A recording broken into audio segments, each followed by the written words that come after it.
It's 1:30, and our next committee meeting of the day is the Parks and Recreation Committee. Those committee members are Connor, Lombardo, Davis, Hannah, and Boyes. We have all committee members present except for Councilwoman Davis. Whenever you're ready, Madam Chair. Thank you so much. May I have a motion to approve the meeting minutes from our previous meeting, please? Motion to approve. Second.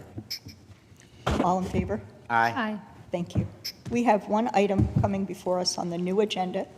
It is ordinance number 30, authorizing the mayor or his designee to enter into a contract or contracts without the formality of public advertising for bids with Youth Success Summit to support the organization's operations, coordinate activities for after-school and summer programming providers, and deliver technical assistance and coaching to programs serving Akron's youth and declaring an emergency.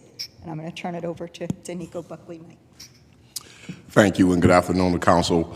As mentioned, we are asking for supporting the support of Youth Success Summit, which is our partner who has assisted with creating the out-of-school time ecosystem to prevent violence and provide opportunities for youth.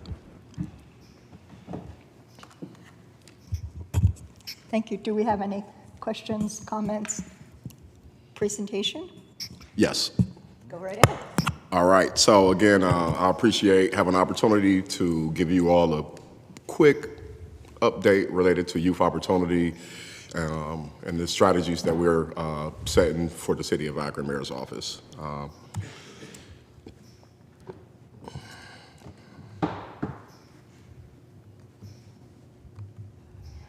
As always, a little bit about myself. I'm born and raised from Akron, Ohio, North High graduate.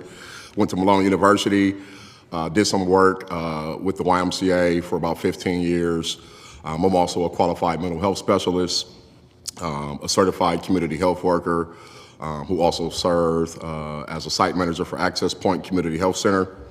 Also was a family resource coordinator for the United Way. I am the guy that gets cussed out if East High School lose. I'm the officer coordinator. And I am the father of 3 boys, ages 20, 19, 11, and I have one daughter that is 6 years old. So one of the things I wanted to update you all is around the VIP strategic plan. We released the VIP strategic plan in 2023 with the goal of reducing violence among youth and young adults by the year 2028.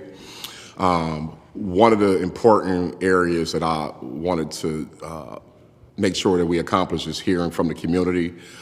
So in front of you, you have what the community identified as 8 focus areas that they wanted to see the mayor's office intentionally have some investments and some resources towards to provide opportunities for our youth, but specifically with the goal of reducing violence. So there are 8 approaches ranging from mentorship to recreation, reentry, police youth relations, mental health, gun violence reduction, community awareness, and workforce development.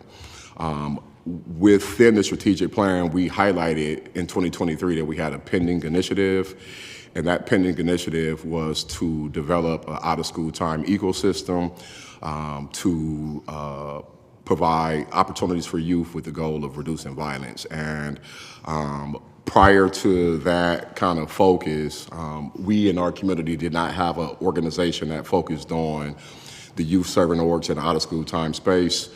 There was not a kind of convener that made sure that from a systems approach, systems was being built. And because of that, we partnered with Dr. Ellen Williams-Woods to create an out-of-school time ecosystem. So I'm going to pause and pass it to our partners, Rachel Tecca, Executive Director, and Dr. Ellen Williams-Woods, who will share a little bit more about YSS, where we started and where we're going. And I'm also going to try to pivot and change the slides while I do that. I'm going to pass it to Rachel.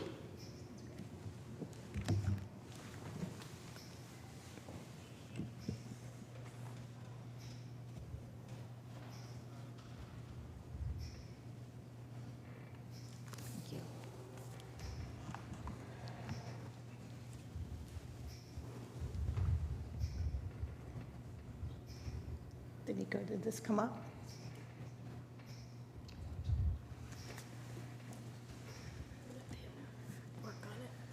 Well, good afternoon, City Council members. Thank you so much for having us here today.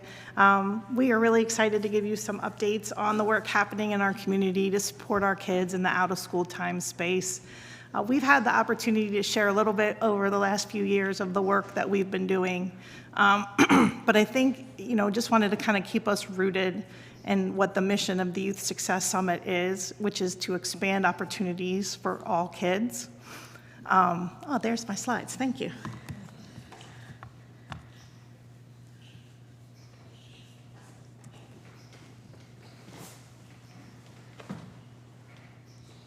I don't know what this is clicking. Maybe that would help. And in the 3 roles that the Youth Success Summit plays is around training and resources for out-of-school time providers.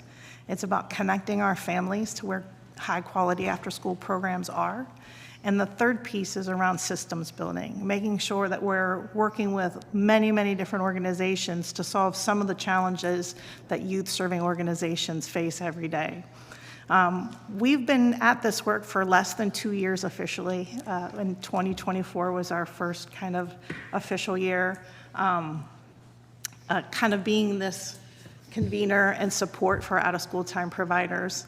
And the reason why this community invested in out-of-school time space was this basic statistic that 80% of a child's waking hours are spent outside of a school, right? We know that that's untapped opportunity for our kids to really grow and thrive.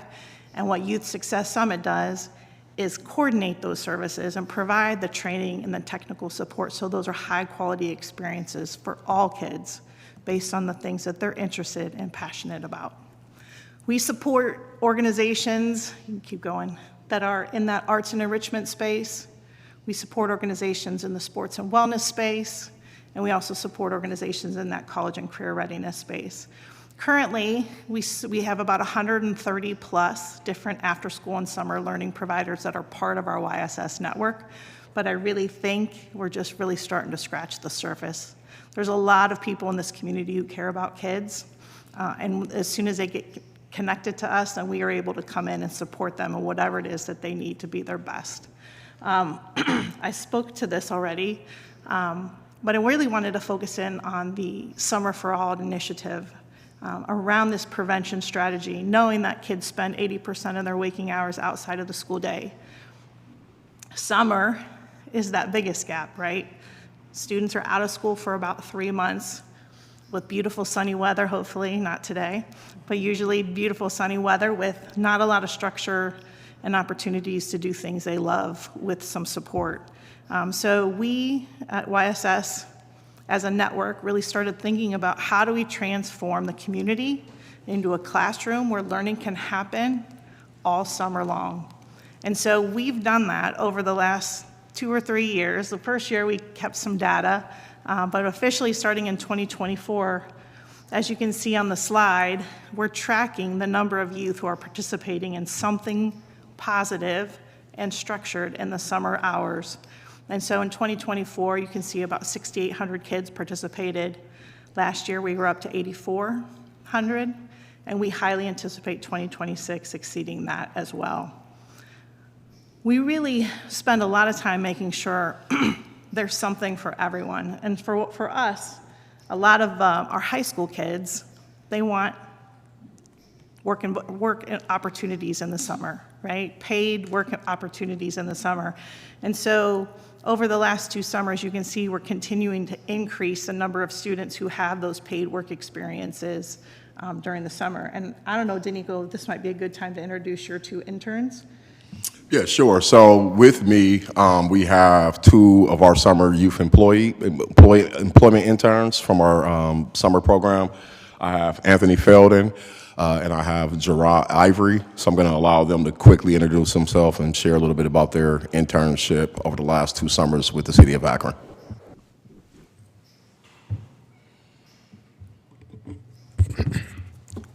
Hello, my name is Anthony. I am a high school graduate that attended East High School. I'm a 2-sport athlete. I play football and basketball. And my internship working here for Danico has been great so far. I've been here for 3 years now. And Danico, honestly, working here and being a part of meetings like this was very special to me because this is my first time actually doing it, and just helping him out around in the mayor's office is actually important.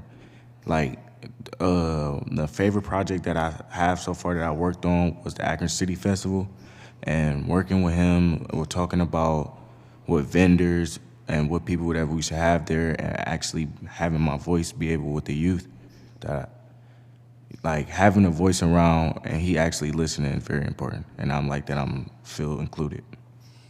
I didn't pay him for that either. Hi, my name is Jarrah. I'm a student athlete and rising senior at Firestone High School. So far, this is my second year working here. I know the best part of my experience here so far was we did a health and wellness grant for organizations. I think that was important to get to visit different places, learn different things about people, and deciding which organizations to help was definitely the best part of here. Thank you, Dra. This is an example, a great example of the power of these experiences for our kids in the summer. Last summer, we had over 900 kids working with caring adults who were giving them those work experiences that we hope help them the rest of their lives. When we started this whole concept of Summer for All, we started with an aspect of that is around what we call the fifth quarter. And the fifth quarter is a partnership between our out-of-school time providers and Akron Public Schools. And so those two organizations come together and they plan a 3-week summer camp solving a problem in our community. And so the first year we had 2 sites, 2 middle school sites. Last year we had over 33, which included both fifth quarter and everything else happening in the city. We also highly anticipate that this summer it will be well over 50. I know this because our fifth quarter sites are going from 8 to 11. And we're really excited for our kids to really get that academic aspect of it, the camp fun and feel, but also coming up with authentic solutions to problems our community faces. So you can see 8 of those sites are middle school, 3 are for elementary, and we're gonna continue to expand the fifth quarter opportunities because we believe in the model, and it seems like we already have pretty long wait lists at each of these camps for this summer, so we know there's a lot of interest from our kids. The one camp that I would love to highlight is our partnership with the city. There is an esports camp being held this summer at the Lawton Center.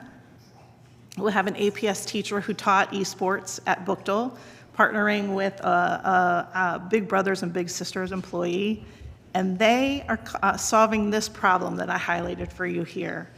Their summer is going to be spent researching and pitching how might esports campers design and implement a community-driven initiative that shifts public perception of esports from a recreational activity to a legitimate sport while creating inclusive opportunities for skill development, competition, career pathways within the local community.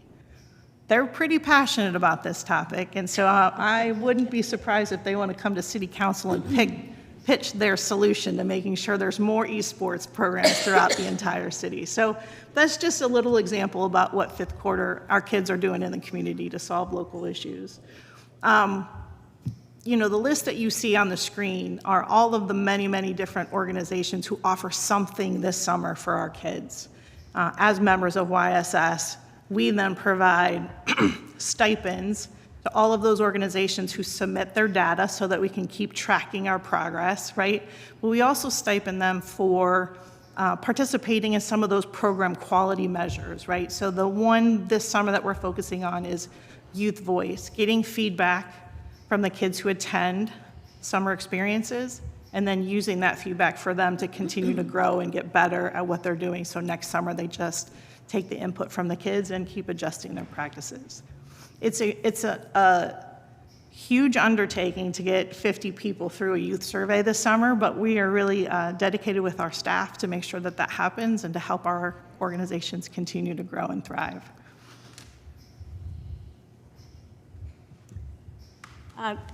Committee Chair and the rest of the council, it is also a great honor to talk about being selected, this Greater Akron community being selected as one of 7 communities across the country for a Wallace Foundation grant. The Wallace Foundation, in this out-of-school time city partnership space across the country, they are the premier foundation organization. If you get to work with Wallace, you feel like you've sort of arrived in this sector. And so we're thrilled that kind of so early on in our joint partnership with the city that we were selected 1 out of 7 communities to work with them on a 6-year venture. And we're just going to give you a quick update on where we are in this process. As a reminder, because we have talked about this here before, but the Wallace Foundation grant, it's called Advancing Opportunities for Adolescents. It focuses on youth 6th through 9th grade. And the original focus is on one zone, and that is in the East Cluster, is where we're starting. But then as we learn everything that we're going to be piloting and starting in the East Cluster, we'll be able to spread that out to other clusters throughout the city. So it's for the youth 6th through 9th grade. And basically there's 4 major components that will have an impact in the East Cluster and then eventually across the city. We're going to expand youth opportunities and really focus on what the youth, like those esports that the youth are very interested in. We are focusing on eliminating barriers and increasing access. So there will be very specific strategies about where program is located, how are we offering transportation, hopefully, how are we offering all the services free, so that we eliminate any barriers for families to access. One component is also providing one-to-one navigators with youth, so one trusted adult mentor who will help the youth map out goals for themselves and help them achieve those goals. And then there's a whole nother component of, it's not just providing opportunities for youth, but how do we also support the neighborhood as a whole so that we're building the resiliency of the entire neighborhood, so when the youth are going back into their homes in the neighborhood, they also are feeling supported and resourced in that neighborhood. Where we are right now in terms of planning is we had a year, it's 18 months total of planning before we actually launch services. We have to submit a plan in December, this December. We have 60-member team right now meeting, designing, and those are people from the East Cluster, their residents, their youth, their parents, their organizations that serve youth in the East Cluster. They have been meeting half a day every single month for 6 months now, designing what they want across those areas that we saw, increasing more youth opportunities, navigation, one-to-one kind of mentors, and that neighborhood resiliency piece. So this is from the neighborhood, them designing what they want to launch a pilot in January. And so 2027 will be a pilot. I'm sure we'll come back and give you an update on how things are going. But it is a full 6-year project. So then we'll have 5 years once the pilot launches to keep building, implementing, fine-tuning. This is the key organizations that right now have been part of the design process and who we stipend, again, all of the organizations, the time that they participate, they're getting paid and honored for their time and hours, and then there will be money that will flow during the pilot that as they sign on to provide services, we'll be able to support them in all of that expansion work. So this is just a reminder of the importance of out-of-school time and the positive outcomes that it has on kids.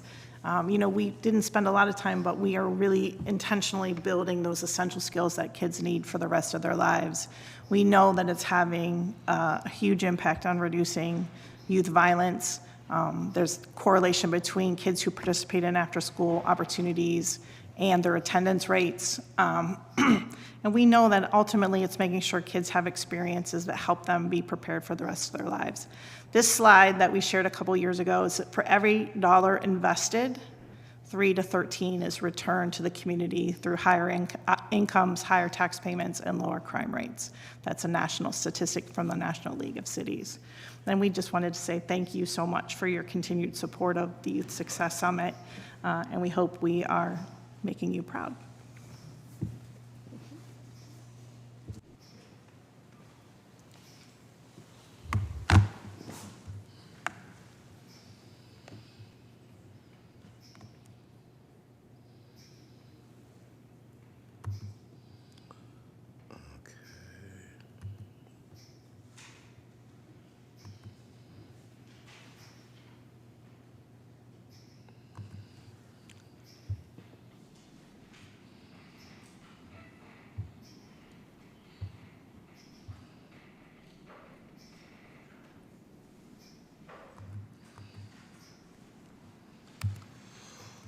All right, thank you very much, Dr. Ellen and Rachel, for providing that detailed update to council related to Youth Success Summit and our partnership with the city of Akron.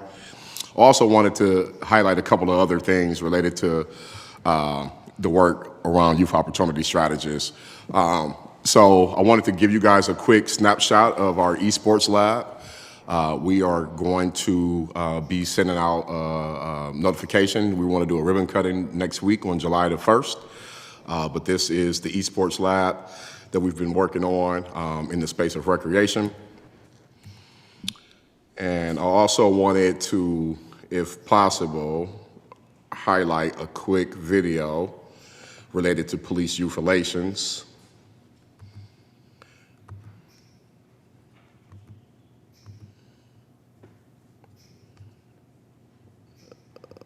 Here we go. This was an initiative that I advocated for the police department to do. They are doing a 10-second shop with a cop. The time that matters is my timer. Each ward, Okay? after school, and basically pick up the tab for any of the kids who are in the store. And this was the very first one that we did.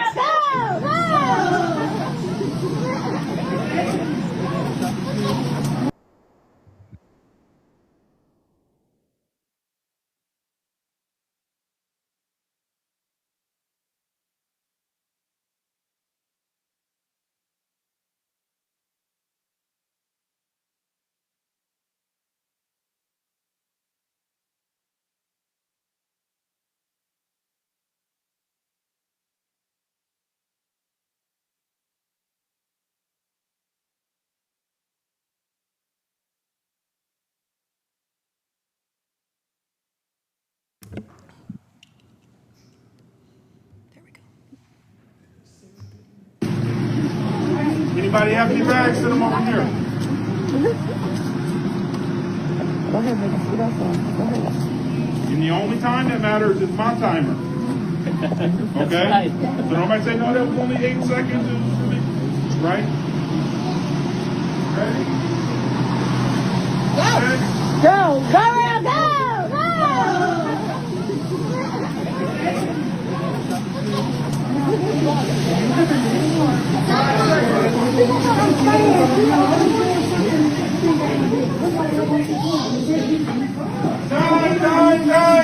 Time up! Time!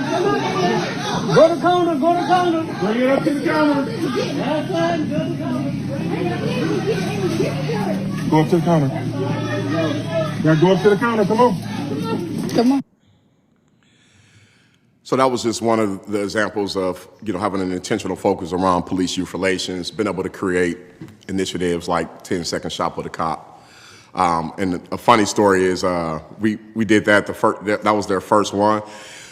There was a kid that ran directly to the gift cards and grabbed a stack of gift cards. So the police had to honor it, but we have put some measures to make sure that that doesn't happen moving forward. I also wanted to highlight that around gun violence reduction. We also did a Michael gun violence documentary in partnership with Tom Todd. And is this not showing? All right, don't worry about it. I'll make sure this is included in the presentation that you guys will have an opportunity to look through. The last thing I wanted to highlight around the strategic plan is both Anthony Felden and Gerard Ivory, who have participated with the Summer Youth Employment Program for 3 years for Anthony and 2 years for Gerard. I made a commitment that once they finish their first year of college, that they could come back to the city and I will take them on as a college intern. Some of the other quick highlights related to youth opportunity is National Night Out. National Night Out is an annual community building campaign that promotes police community partnerships and neighborhood camaraderie to make our neighborhoods safer, more caring places to live. I am proud to work with you all as council members to host a National Night Out event in each ward. And this year we will be hosting National Night Out on Tuesday, August the 4th. There also was a highlighted video with myself, Chief Harding and Chief Henderson.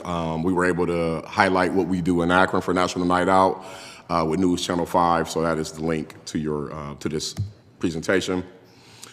Another initiative that I oversee is Akron City Festival. This year will be our 4th annual Akron City Festival. The goal is to, celebrate our youth and young adults in a fun, friendly environment as they kick off the 2026-27 school year. Last year, we had over 1,100 youth participate in the parade. We are looking at reaching that goal or more this year. And we also have created it to be a 2-day event. Saturday, September 5th, we're gonna partner with the Downtown Library to do our fashion show, our music show, and our dance show. And then Sunday, with partnership with Lock 3, we're gonna host the parade and festival, with the parade kicking off at 1 p.m., ending in Lock 3, which will have a number of things from food trucks, gaming trucks, bouncy houses, free haircuts, nail techs, a big party for the youth and young adults from the city of Akron. In my previous conversation, I was able to present to you all about the partnership with the Aspen Institute and the State of Akron Project Play Report. We just provided Aspen Institute with their contract, so legal is looking through that. We are looking at starting that collaboration in August of this year. And this week, we will be meeting with Aspen Institute as well as our Sports and Wellness Advisory Committee to kind of talk about next steps related to the Aspen State of Play report. I do want to highlight, do I have enough time? No. I do want to highlight that there is a State of Play Oakland video that Steph Curry provided that really highlights what he and his foundation, Eat, Live, and Play, committed to do to support the Project Play State of Play report in Oakland. So would love for you all to check that video out when you have some extra time. Connect at the Rec is aimed at teens in grades 6 through 12 to provide recreational opportunities on Friday nights from 5 to 9 p.m. We have 3 locations, Ed Davis, Patterson Park, and Joy Park. And at Connect at the Rec, you can expect open gym, arts and crafts, a live DJ, food giveaways, barbers, nail techs, and guest speakers. And then we also got a video that highlights what we're doing for Connect at the Rec for you all to check out. Last couple of things, we have what we call a co-leads team. And this co-lead team meets on a bi-weekly basis to plan, strategize around those 4 areas of the out-of-school time, violence intervention and prevention, youth voice, and post-secondary success. Here is kind of like a one-pager that highlights our 4 areas related to out-of-school equitable access and out-of-school time space, services for youth impacted by violence, youth voice and family support, and lastly, post-secondary success. And the last thing I had is just some of the committees that I am honored to serve on, ranging from Summit Coalition for Community Health Improvement, Summit County Minority Health Advisory Group, Summit County Continuum of Care, Juvenile SIM Committee, the Akron Climate Action Working Group, and our Youth Success Summit Synergy Team. So in partnership with Youth Success Summit, interns, and some of these other areas, Akron keeps me busy in a positive way. Thank you very much. Thank you to the whole team. We're going to open it up for a few minutes for questions from committee members first. Councilman Hanna. Thank you, Madam Chair. Mr. Buckley Knight, are they paying you enough? You do a lot, and I want to thank you personally. Thank you. For reaching out to the East Akron community and connecting with that community and starting the program in that area. It's sadly needed in that area and across the city. And the two young men that are sitting in front of me, you're a beacon of light, and you spoke very well. And it's a testimony that Akron and the programs are working. Yep. And I want to applaud you, and it's an excellent program. And just keep on doing what you're doing, and perhaps we can save one life. Thank you so much. Appreciate those kind words, Councilman Hanna. Any other questions from committee members? Councilwoman Amobian, please go ahead. Thank you, Mrs. Madam Chair. Dico, I really love the variety of what you're trying to offer the young people. And then what I love so much is that you are trying to attach data to what you're doing so we can get some results and talk about what we're doing. And the fact that we're involved with this leading organization called Wallace for 3 years, I mean, that's fantastic. Would there be an opportunity after the 3 years to re-up for another 3, or are they done with us after the 3? I don't know, but what I love about all of this is that it is absolutely what we need to see. And as Mr. Hanna indicated, thank you, young men, for participating in this. And it sounds like you have an offer on your back, young man. After you complete your first year of college, you can come back and hang with Mr. Denico for another year or 2. But thank you so much. I just love the variety. I love what I'm hearing, and just gives me a lot of hope that we are on the right track. Thank you. Appreciate that. Thank you. Any additional questions, comments? Councilman Greer? I just want to also echo my colleagues. Thank you again to Mr. Buckley Knight, our 2 interns here who spoke really well, and I think that having them as part of your program really helps highlight that ongoing impact. Thank you to Rachel as well, and our entire panel here. This work is so important. One of my questions was, you spoke about how that wait list grows and grows. Typically, how long do these students have to wait in order to get placed? Yeah, I think he's referencing the 5th quarter. Yep. Thank you so much for that question, Councilman. Really, what ends up happening is when they don't get their first choice on that wait list, we try to direct them to other things right away. So it might not be, like I didn't get into Akron Sneaker Camp this year, but I got into the Vincent House for their architecture camp. So the intention is to not have any wait time at all, but maybe just keep expanding those really high interest areas for each kid.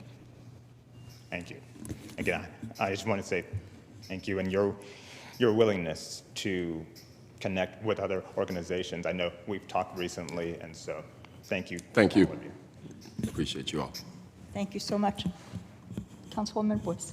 I'll be quick. I just want to reiterate how important Youth Success Summit is to these smaller nonprofits that have been doing hard work for 15, 20 years without any funding or support from the public sector. So just know that the data that you're able to get for them, the connections you're able to make for them, positions them so much better Yep. to be able to serve even more people, not just in their community, but beyond. Because a lot of these are neighborhood-based, but they can possibly, what they offer has reach throughout the city. So I just want to thank you and give you kudos for providing particularly that connection to Summit Education Initiative and the data that comes from there. Yeah. Thanks. Yeah. Thank you.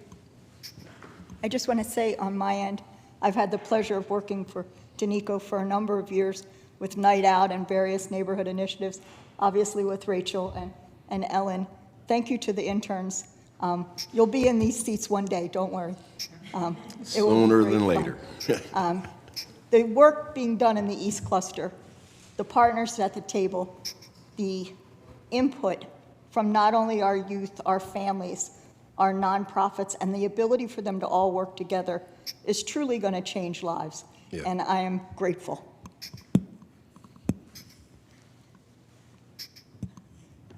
Okay. You do have an ordinance in front of Yeah. you that the committee will need to make a recommendation on. Would you, Madam Chair, we'll go with consent. a recommendation for consent, please? I'll make a motion for consent. Second. All in favor? Aye. Motion approved. Thank you. We are adjourned. Thank you. All right, thank you. Our next committee today is the Public Service, Public Utilities, and Green Committee. Those committee members are Kamer, McKittrick, Wilson, Bolden, and Lombardo. Again, that's the Public Service, Public Utilities, and Green Committee, and we'll get started in just a moment here. Thank you.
Okay, we're ready to begin the Public Service, Public Utilities, and Green Committee. Again, those committee members are Kamer, McKittrick, Wilson, Bolden, and Lombardo. We do have all committee members present whenever you're ready, Mr. Chair. Thank you, Sarah. Yeah, I'd like to move forward and call the Public Service, Public Utilities, and Green Committee to order. We do have minutes that need approval from last week. If I can get approval, please. Motion to approve previous meeting minutes. Second. All in favor of the minutes, say aye. Aye. Anybody opposed? All right, thank you, everyone, and good afternoon. We do have quite a few pieces in front of us today, and I'll ask Sarah if she could read in the first piece, please. Item number 8 is an ordinance levying special assessments for the improvement of certain streets between certain termini, 2022 Phase 1 Residential Resurfacing Program by resurfacing such streets with asphaltic concrete 402, 404, and declaring an emergency. Chris Luddle is with us today, our Service Director. Chris. Thank you, Mr. Chairman, members of committee. Yes, this piece and all the way up through 16, I'm going to kind of give the same explanation, but we'll talk about each one of them. So this legislation will allow us to assess the property owners that received improvements, and we call this the 2022 Phase 1 Residential Resurfacing Program. So the final payments, the notice will be sent to them of what the real payment will be. It goes by their front footage, obviously, as it has in the past. The warning has been completed, and now the program is done for that year. The reason why it's that far delayed is with the ARPA money that we received and all the influx of money that water applied for and received for lead services and some of the galvanized replacements, these programs were kind of pushed into future years. So this one is 2022, but it wasn't done till 2024, and then the warranty time was over. Now it's time to assess the property owner. So that's why you're going to see on some of these, you're going to ask, why was this, why are we just now assessing? Because the work was just done in the last couple years, and now it's time to assess. So it's not the full portion of the 22 program, it was just the portions that were affected. So in some of these, it was just 2 or 3 streets that we pulled out, and then we delayed the resurfacing to the last couple years. So with that, I'll take any questions. All right, thank you, Chris, appreciate that. Committee members, any questions or comments for Mr. Luddle? Fran Wilson? I'm new here, so I'll continue to use that. But is it typical for us to, I mean, from 2023, you know, that's quite a while ago. Are people expecting this assessment? Yeah, well, they got the notice before the program started, and then they were noticed to why the delays were going on. Okay. So your street is not going to get resurfaced in that program year because of the utility conflicts. And then they saw us out there working. So, and I can't tell you exactly if this was done in 24, but then they were noticed again that it is going to come. So then they see the resurfacing. It's then once the year's up, then they receive the bill. They receive an estimate, and then they receive the bill. So now we're basically all caught up. So what you're going to see in 2026 is, right now we're about halfway through, and the contractors will be finished this year. Next year, it sits for a year, and they'll get the real the invoice. Then they could pay it over 5 years on their taxes, or they could send us the money. So to give you an example, residential resurfacing, a 50-foot typical lot in Akron, $6.65 per foot, which is like $332.50, I believe. Next year they'll see a bill for that, and they could pay it, or they could put it on there. But they were noticed why it wasn't done in that calendar year. Is there a possibility, if I may, is there a possibility that there was more than a year that has lapsed since the last letter that was sent and the bill that they will get? I can get you that answer. I don't know. Yeah. It was more than a year, yes. Okay. Yeah. So is this a typical for this type of stuff to be? It's not typical, but with the ARPA money and then with the influx of the lead service money, we said, why would we resurface a street and come back in a year and do 2 holes, maybe 10 holes in the street to take out the lead service? So we're going to pull the whole street off. That's why it was delayed. This is not typical at all. Yeah, I just, maybe I'll follow up. I just have some concerns about the timeline of that and notice given to people, you know. But you know, more for me to learn maybe outside of this venue. Thank you, Fran. I appreciate the comments and questions. Anyone else have any questions or comments? Okay. Is consent okay, Chris? Yes. All right. Committee? Motion for consent. Second. All in favor of consent, say aye. Aye. Anybody? Aye. Anybody opposed? All right. Moving on to number 9, Sarah, please. Item number 9 is an ordinance levying special assessments for the improvement of certain streets between certain termini, 2023 Phase 1 Residential Resurfacing Program by resurfacing such streets with asphaltic concrete 402, 404, and declaring an emergency. Chris? So, thank you, Mr. Chairman, members of the committee. This is the 2023 our residential resurfacing program, and there again, there were delays due to utility conflicts.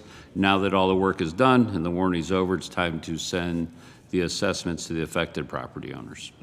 All right, thank you, Chris, I appreciate that. Any other questions or comments in regards to this one? Okay. Consent okay again, Chris? Yes, sir. Committee? Motion for consent. Second. I have a motion and a second for consent. All in favor, say aye. Aye. Aye. Anybody opposed? All right, thank you. Number 10, please, Sarah. Item number 10 is an ordinance levying special assessments for the improvement of certain streets between certain termini, 2023 Phase 1 Unimproved Street Resurfacing Program by treating the surface thereof with substances designed to preserve the surface and declaring an emergency. Chris. Thank you, Mr. Chairman, members of committee. This is the 2023 Phase 1 Unimproved Street Resurfacing Program that was delayed to utility conflicts. Thank you, Chris. Any questions or comments in regards to this one? Okay. Consent again? Yes, sir. Motion for consent. Second. I have a motion and a second for consent. All in favor, say aye. Aye. Anybody opposed? All right. Moving on to number 11, Sarah. Item number 11 is an ordinance levying special assessments for the improvement of certain streets between certain termini, 2024 Phase 1 Arterial Collector Program by resurfacing such streets with asphaltic concrete 402, 404, and declaring an emergency. Chris. Thank you, Mr. Chairman, members of committee. This is the 2024 Arterial Collector Program resurfacing, and a portion of this was delayed due to the utility conflicts. Now that the work is done, it's time to send the affected property owners their invoice. Thank you, Chris. Committee members, questions or comments? Other council members? Okay. Consent? Yes, sir. Motion for consent. Second. All in favor of consent, say aye. Aye. Anybody opposed? All right, moving on to number 12. Item number 12 is an ordinance levying special assessments for the improvement of certain streets between certain termini, 2024 Phase 1 Residential Resurfacing Program by resurfacing such streets with asphaltic concrete 402, 404, and declaring an emergency. Chris. Thank you, Mr. Chairman, members of committee. 2024, the residential resurfacing program that has now been completed. It was delayed due to utility conflicts. The warranty is over. It's time to send the invoice to the affected property owners. All right, thank you, Chris. Appreciate that. Any questions or comments in regards to this piece? Okay, is consent okay again? Yes, sir. Committee? Motion for consent. Second. All in favor of consent, say aye. Aye. Anybody opposed? Okay, moving on to the number 13. Item number 13 is an ordinance levying special assessments for the improvement of certain streets between certain termini, 2024 Phase 1 Unimproved Street Resurfacing Program by treating the surface thereof with substances designed to preserve the surface and declaring an emergency. Chris? Thank you, Mr. Chairman, members of committee. Yes, this is the 2024 Unimproved Street Resurfacing Program. Now that it has been completed and the warranty is over, it's time to send the invoices to the affected property owners.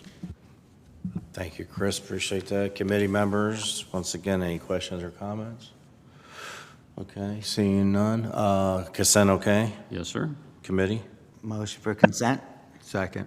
All in favor of consent, say aye. Aye. Anybody opposed? All right, thank you. Moving on to the next piece. Item number 14 is an ordinance levying special assessments for the improvement of certain streets between certain termini, 2025 Phase 1 Arterial Collector Program by resurfacing such streets with asphaltic concrete 402, 404, and declaring an emergency. Chris? Thank you, Mr. Chairman, members of committee. This is the 2025 Arterial Collector Program resurfacing. This program was completed last year, and now that it has been a year since the work has been completed, the invoices will be sent to the affected property owners. All right, thank you. Committee, any questions or comments? Okay, you got one, Councilman Hanna? Yes. Thank you, Mr. Chair. What happens if a resident says that I don't think my street needs to be resurfaced? So what we do is we send them a letter, typically over the winter, and let's talk about next year. So we build next year's program, we're building it right now, we send the affected property owners a registered letter, okay? The process is that if they don't accept the letter and it comes back, we try again. And if they don't accept it, we try again, then we advertise. But either way, we try to make attempts to notify them. Then, once they're notified, if they object, then they have a process where they could send in an objection, and then we hold a hearing. And they can come in and they can tell us why they do not think that they should be assessed for this work. And I could tell you very simply, if they don't think their street is that bad, that's not an acceptable reason, okay? They could say, you know, I live on a corner, I'm not affected by that, you're resurfacing that street. Well, you still improves when your street is resurfaced, it does increase the property value, so you do. This was started back in the 80s, assessment process that was established to help increase our program to be able to do more streets, okay? But they do have a process where they can come in and they could tell us or plead their case on why they shouldn't be assessed. One thing that has been adjusted over the years, if you're on homestead, which if you're on homestead means you have to be at least 65 years old, you have to own your home, and you have to have a certain income. If you're homestead eligible, and that's something the county sets up now to us, you will not receive an assessment, okay? If they receive a letter by mistake, they call us and say, I'm on homestead, then they won't be assessed. They're already pulled out of the program. Every once in a while, one of those slips through, right? Every once in a while, property changes hands between the time that the letters are sent and now they're homestead eligible. That's a perfectly good reason why they would send them an objection and we would not assess them. Thank you. You're welcome. Thank you, appreciate that. Any other questions or comments? All right, consent okay, Chris? Yes, sir. Motion for consent. Second. All in favor of consent, say aye. Aye. Anybody opposed? All right, moving on to the next piece, please.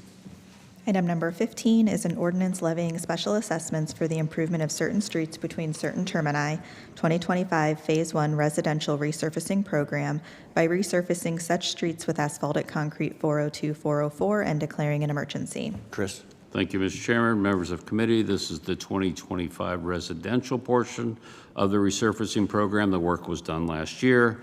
Now it is time to send the invoices to the affected property owners for their assessment.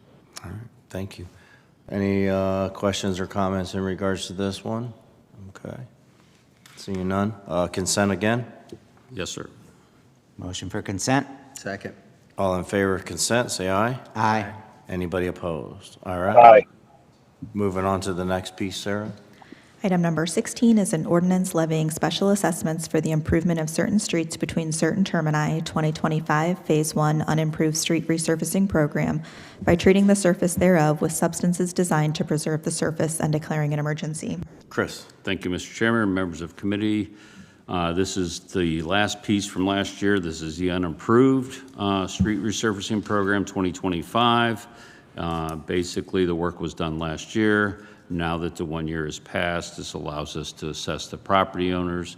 And if I could add, as you could see in the last three pieces, we've caught up to last year's. So next year, you should only see 2026 program in 2027. We shouldn't have this long laundry list of projects that were delayed.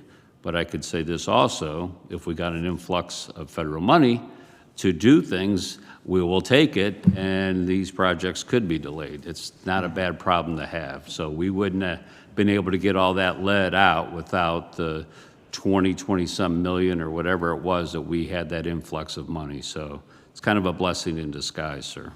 All right. No, thank you for that. Appreciate that. Committee members or council members, any questions or comments in regards to this one? It's our final one. Okay. Consent, obviously? Yes. Consent, okay. Committee? Motion for consent. Second. All in favor of consent, say aye. Aye. Anybody opposed? All right. Moving on to number 17, please. Sarah. Item number 17 is an ordinance authorizing the Director of Public Service or his designee to enter into a contract or contracts after publicly advertising for bids for the construction of Akron emergency water main connections and declaring an emergency. All right, Chris Luddle. Thank you, Mr. Chairman, members of committee. Some of you may remember back in the capital budget, we talked about a couple emergency connections for our water distribution system. So this legislation will allow us to construct two permanent water connections, one with Medina, one with Cleveland Water, that we will be able to, in the event of emergency, turn on these connections and supply a portion of our distribution system. So this is something that can be used as a temporary basis, and it also could help them too. So the one connection is on Route 18. We used it a couple years ago when we had a problem with our Montrose tank. It was kind of an over the ground kind of a connection. This is all going to be underground. So if Medina would get into a problem, we could supply them water. Obviously, we would bill them just like they would bill us in an emergency situation. So it's just trying to be more of make our whole system more resilient and have backup for our customers to limit the disruptions. All right, thank you for that. Committee members, any questions or comments? Any other council members with us? Okay. Oh, you got one, Fran Wilson? Yeah, sorry. It says on an as-need basis. What's the timeline on this? What do you mean?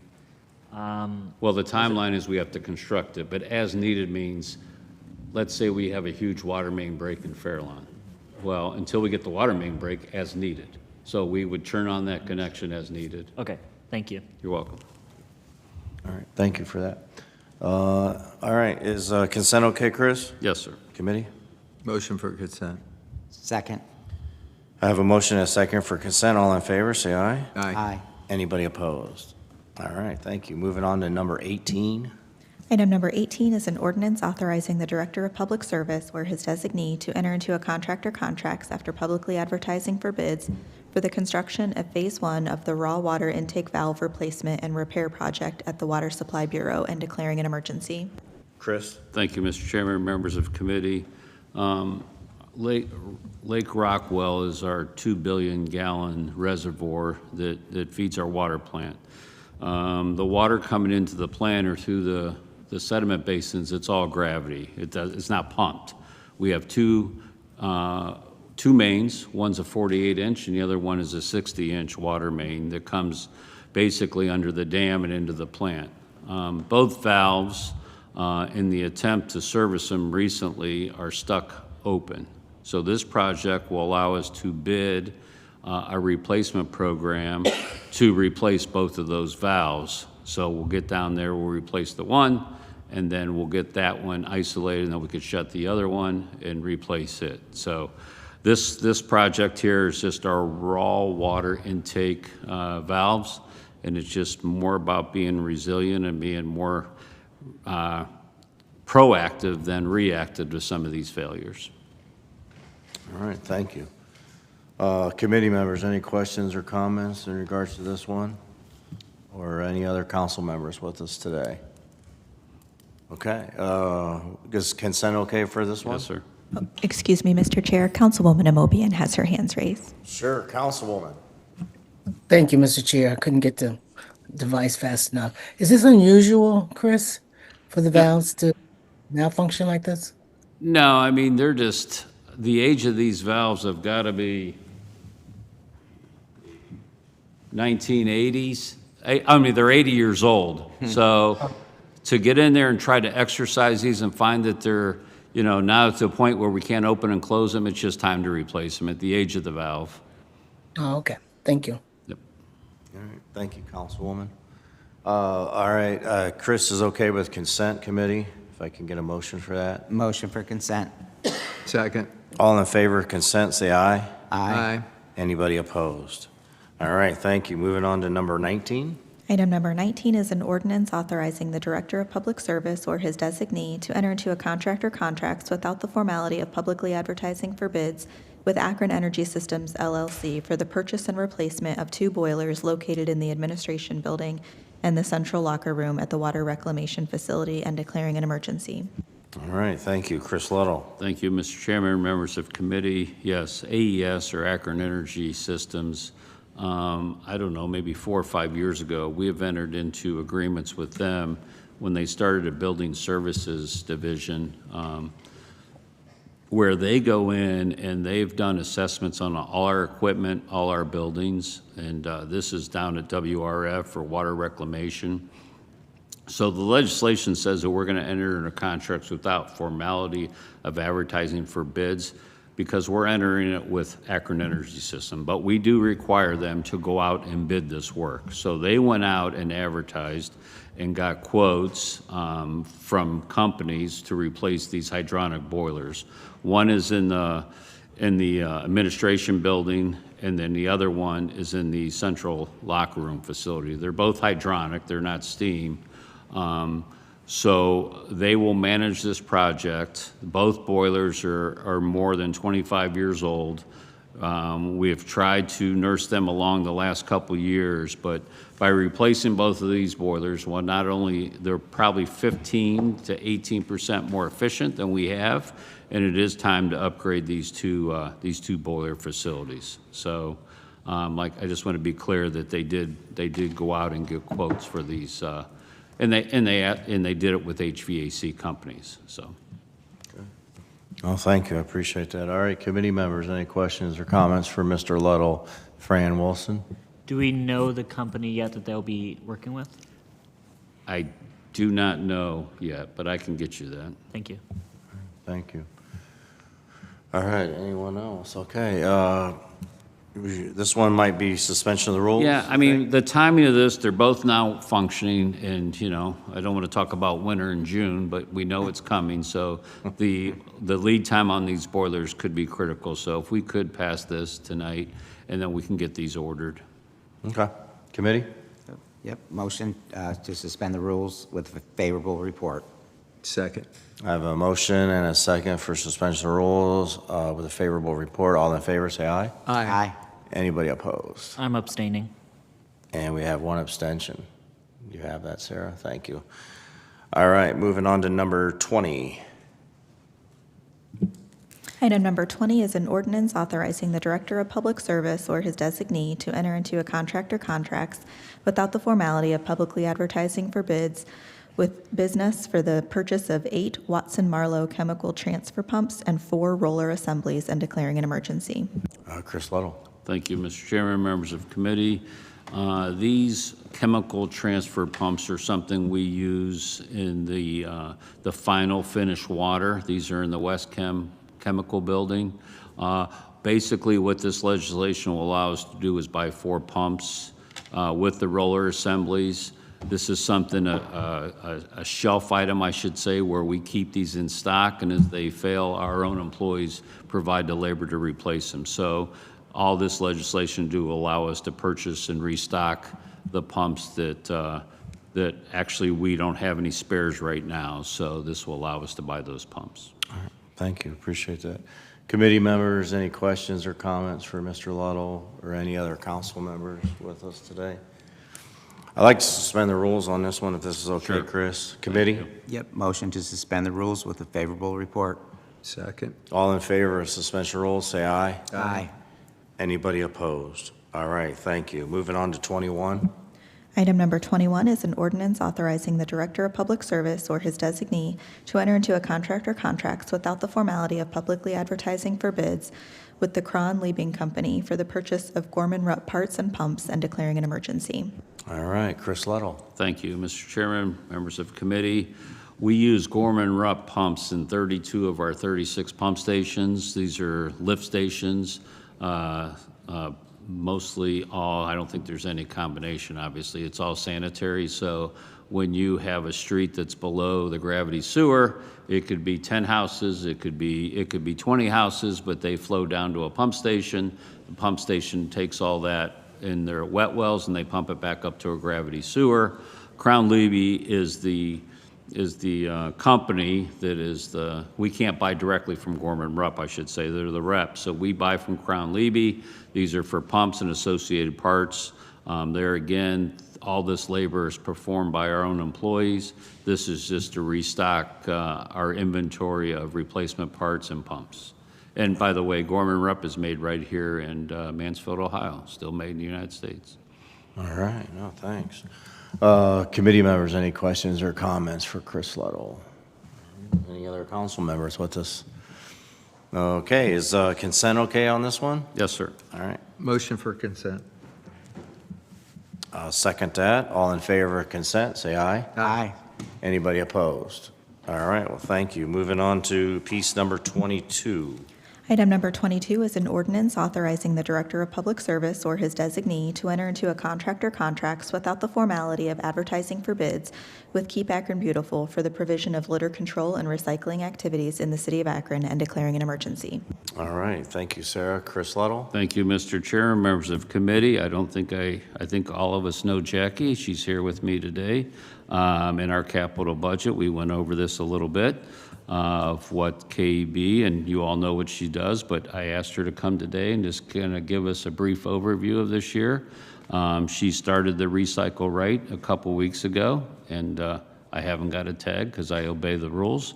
A few of my neighbors ask questions, but that's okay. They need to obey the rules too, but I'm going to turn it over to Jackie. Like I said, this is our annual contract with KEB, and I think she's been out to some of your wards and did big cleanup, so I'm going to turn it over to Jackie. Thanks, Chris. Good afternoon, everybody. Thank you for the opportunity to speak with you today. This year, Keep Akron Beautiful is celebrating our 45th anniversary with service to the city of Akron to address litter, illegal dumping, graffiti, beautification, environmental education, and neighborhood improvement throughout our community. As we reflect on that milestone, one thing has remained constant. Residents want to live in a city that is clean, welcoming, and cared for. And I'd like to begin with a simple observation. Operational excellence is often invisible when it is done well, but is immediately noticeable when it is absent. Most residents do not call you or down to City Hall to compliment a clean street. They do not send emails because a gateway is free of litter or because a public space is well maintained. However, they absolutely notice when the trash accumulates, when illegal dumping sits for weeks, when graffiti is visible, or when a public space appears neglected. The conditions influence how people feel about our city and their local government. They often judge the effectiveness of government by what they see every day. They may not know who does the work, what department, what organization, or who does it. They know whether their community looks cared for and whether someone's paying attention. And that is where KAB comes in. For 45 years, our work has focused on the visible quality of life issues that shape public perception and neighborhood pride.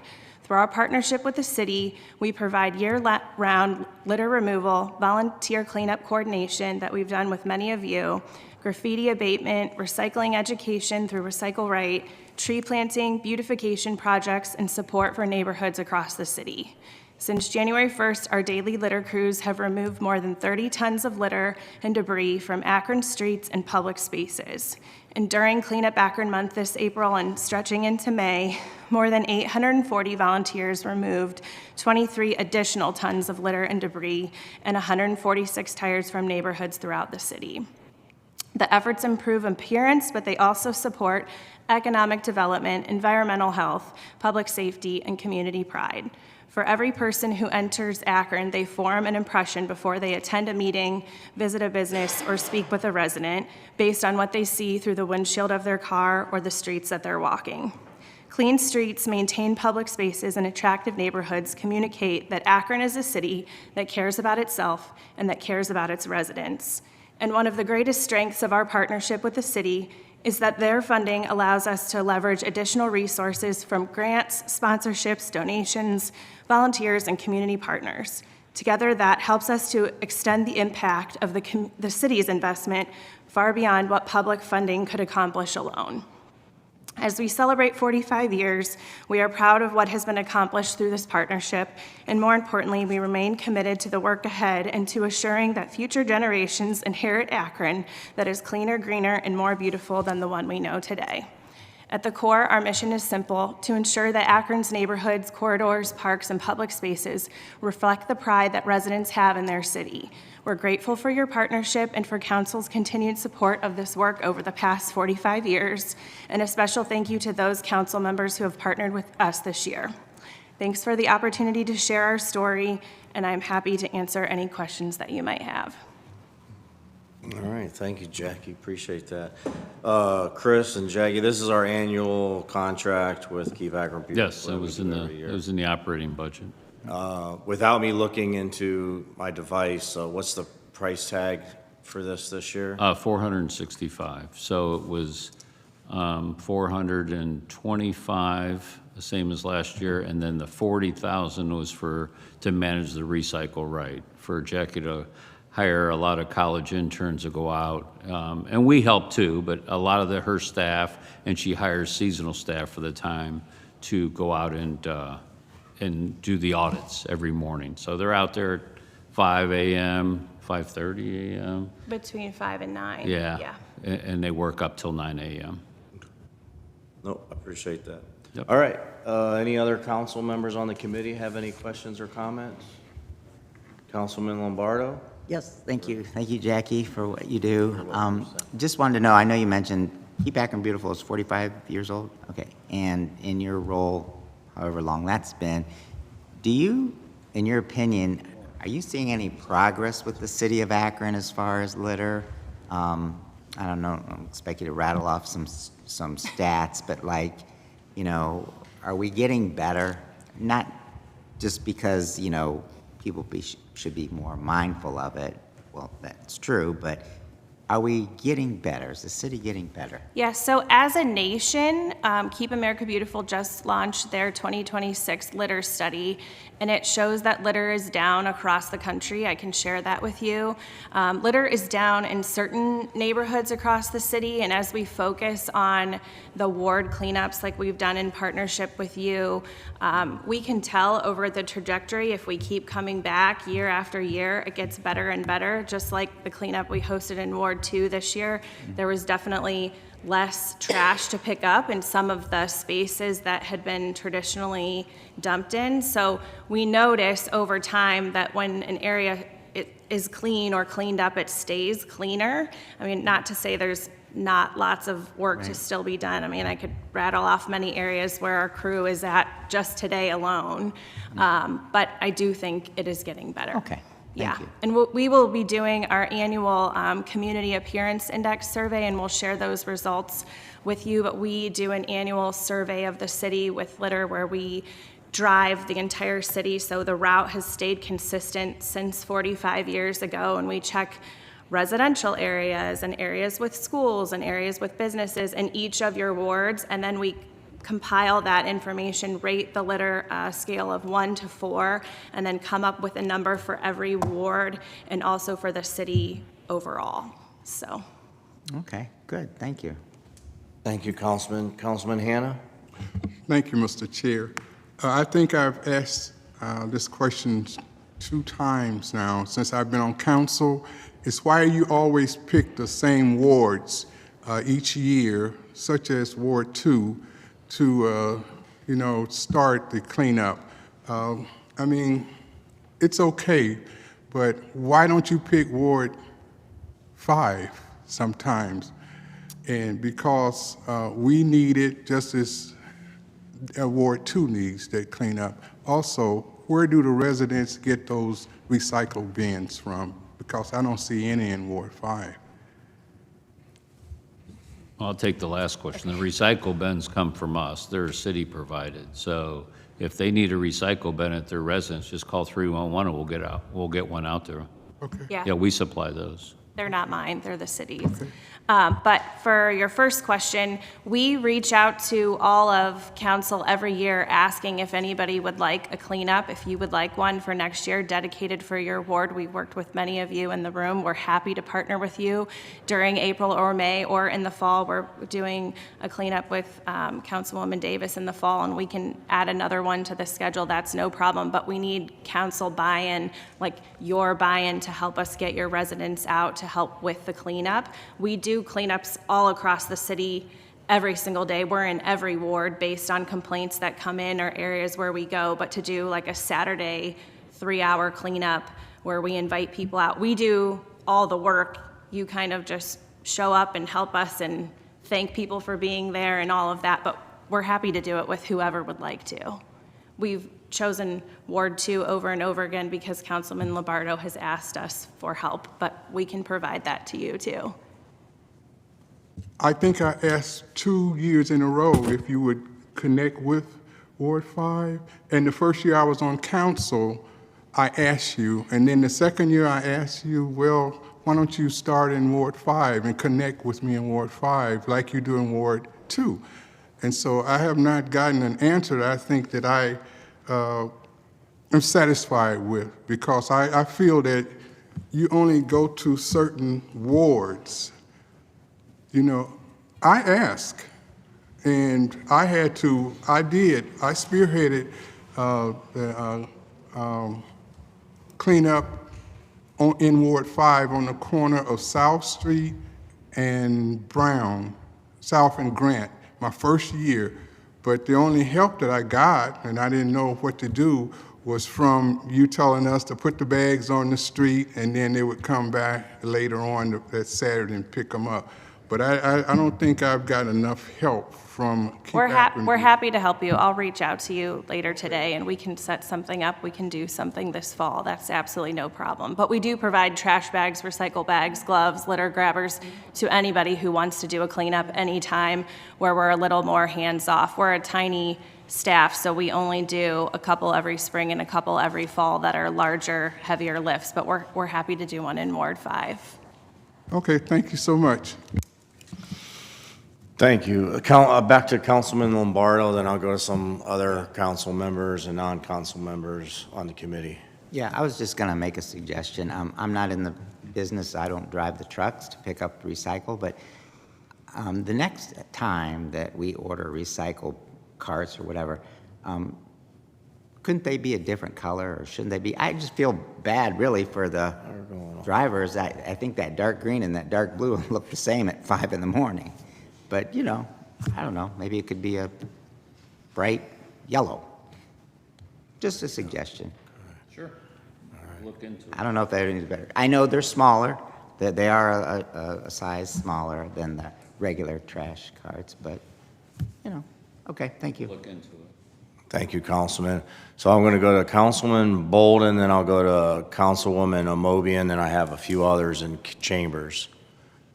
Councilman Thank you.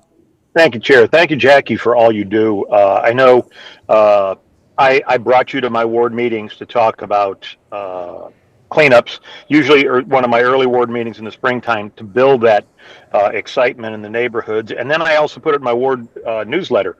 And, you know, we got some people down in Parkway Estates that did it, some other people that did it. And I didn't really do the organizing. I just encouraged our people. And I think that's the important part of how to get neighbors to take responsibility for their own neighborhood. And that's what you're helping us to do. And I really appreciate that. I know it's worked the last couple of years. We've got a big one down with Preserve the Valley down there that organizes it completely without me and organizes it with you. And the neighborhood groups can do that. And that's the best way to bring neighborhoods together to help clean up their neighborhood and create some pride. So I appreciate what you do. Appreciate all the work KAB does and you do personally. Thanks, Jackie. Appreciate it. Thank you. Thank you, Councilman. Councilwoman Amobian. Thank you, Mr. Chair, and thank you so much, Jackie. I can tell you for 45 years, I have seen the difference that this program has made. I pass by Judy Isroth's park almost every day. It is absolutely beautiful, and it is just representative of what you guys have been doing in this community for years. So thank you so much. Thank you. Thank you, Councilwoman. Who wants to go first, Councilwoman? Thank you, Mr. Chair. Just wanted to reiterate, the Recycle Right program is fantastic. So I don't know if folks know this, but we save as a city hundreds of thousands of dollars because of this program. So I'm really excited to hear that we are keeping that $40,000 in the budget specifically for that program, because I know you guys are in the middle of it right now and you're probably paying people already. But I just wanted to give you a big thumbs up on that. Thanks. Thank you. Thank you. We're actually taking the city of Cleveland out with us on Thursday so that they can come see what we're doing here in Akron. So that's really exciting. Next year, you should send the invite to the council members. And You can see come. If there's like one morning, we can come along for like 2 or 3 hours. You're or welcome something to. like that. Yeah, So, we're still going till July 31st. So if anyone's interested, you can reach out to me or tell me now and I can get a hold of you and we can go down reach your out to streets you. in your neighborhood. I'll Yeah, reach you can out. come with me, Donnie. Council. Thank you, Mr. Chair. Every time I have an opportunity to praise KAB and Jackie, you and your team, just outstanding work over the years. We enjoyed working closely with you throughout last year as well. But again, just kudos to your entire team. It's a small team, but it's a mighty team, and you all make amazing impact. So again, thank you. Thank you. All right, Councilwoman Jan Davis, please. Thank you, Mr. Chair. I just want to say thank you to Jackie. We recently had the trailer out on Copley Road. We got the businesses involved, did a really good job, and the alleys even got cleaned out, okay? And that hadn't been done probably in years, I would say. So I appreciate everything that you do. There was an email that went out a few months back that council folks that wanted to schedule a cleanup could schedule one with Keep Akron Beautiful at that time. So this one we scheduled as a community. I'm looking forward to the one in October. We've got that on the calendar as well. And we do appreciate everything that you do. Thank you so much. Thank you, Councilwoman. I appreciate that. And I appreciate everyone's comments and questions. And before I ask for a vote, I know Jackie at the beginning read a statement, and I can't say it word for word, but it mentions about how we as council members and the city gets the phone calls and the emails and Facebook messages and any other kind of communication about the litter that they see, and usually there's not follow-up thank yous, and that is kind of true. And I will say, just for Ward 7, and I travel throughout the city, but I'll just talk about Ward 7, and I have a few entrance and exit ramps from the expressway, and they get really ugly looking and nasty and full of litter, and Jackie and her team does come out and clean that up, and I notice a huge difference. So thank you, Jackie, not just for that, but for other job-related cleanups that you folks do and everything. So I just wanted to mention that. So, all right, I think we should move forward with suspension of the rules with this. So hopefully the committee will Make a motion to suspend the rules with a favorable report. Second. Second. I have a motion and a second for favorable report with suspension of the rules. All in favor, say aye. Aye. Aye. Anybody opposed? All right, well, thank you. I appreciate that. Thank you for coming down. And I think we're moving on to our final piece. It's an ordinance approving and confirming the appointments of Mayor Shamus Malik with Anthony Daly as his alternate, Steve Fricker with Michael Wheeler as his alternate, and Casey Shevlin with Dan Dempsey as her alternate as trustees to the Summit Akron Solid Waste Management Authority Board, doing business as Reworks for the terms ending June 30th, 2029, and declare an emergency. And Chris, I'll start with you, I'm going to Chris. turn this over to Lauren. Lauren's been managing all our boards and commissions, so I'm going to turn it over to Lauren. Thank you, Lauren. Appreciate you. Thank you, Director Luddle, and thank you, Mr. Chair and members of committee.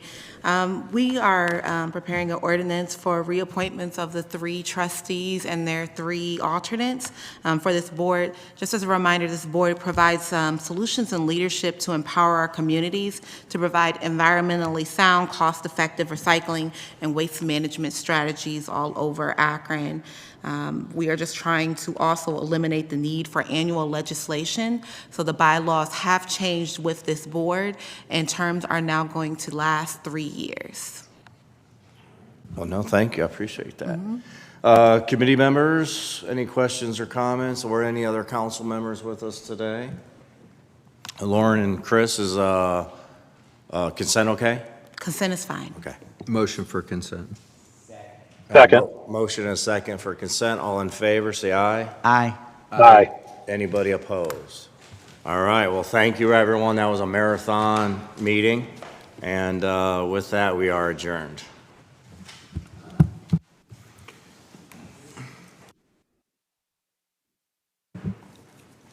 Our next committee today will be the Public Safety Committee. Those committee members are McKittrick, Kamer, Lombardo, Hannah, and Garrett.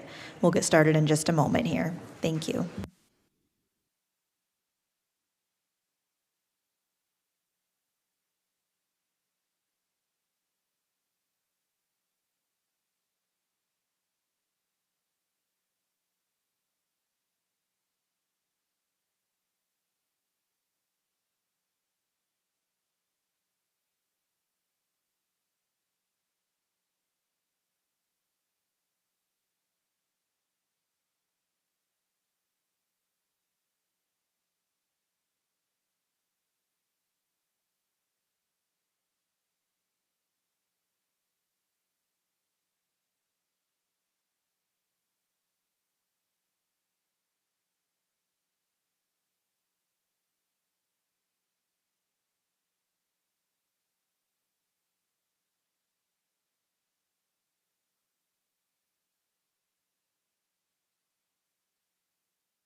Okay, y'all remember that. Okay, we're ready to begin the Public Safety Committee. Those committee members are McKittrick, Kamer, Lombardo, Hannah, and Garrett. We do have all committee members present whenever you're ready, Mr. Chair. Thank you, Clerk Viviano. I'd like to call public safety to order. We have previous minutes to approve. If I could get a motion in a second. Motion to approve previous meeting minutes. Second. Okay, all in favor to approve the minutes, aye? Aye. Any opposed? Okay, thank you. We have one piece on the regular agenda which we'll continue time on, and we have 6 new pieces today before public safety. The first piece is an ordinance authorizing the mayor or his designee, if awarded, to accept and expend grant funding from FEMA for fire prevention safety grant, which will be used to purchase fire safety education materials and declaring an emergency. Chief Henderson. Chairman, committee, and council president, along with council members, happy belated Father's Day for all the fathers that are out there.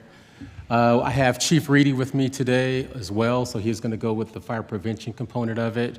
But I'll be remiss, I want to thank Chief Reedy and his team, along with Tessa Smith from the grant writing team, for actually getting all this underway and helping us actually develop and put the narratives together for this grant. Thank you, Chief. Council, with these pieces of legislation for all of the grants you're going to see today, these are from fiscal year 2025. With the federal government shut down and opening up and shut down again, they were pushed back to this year. Specific to FP&S, we are seeking approximately $311,000 for the purchase of a public safety trailer to replace a 30-year-old piece of equipment, an inflatable public safety house, along with equipment to operate some of our smoke fire extinguisher training programs.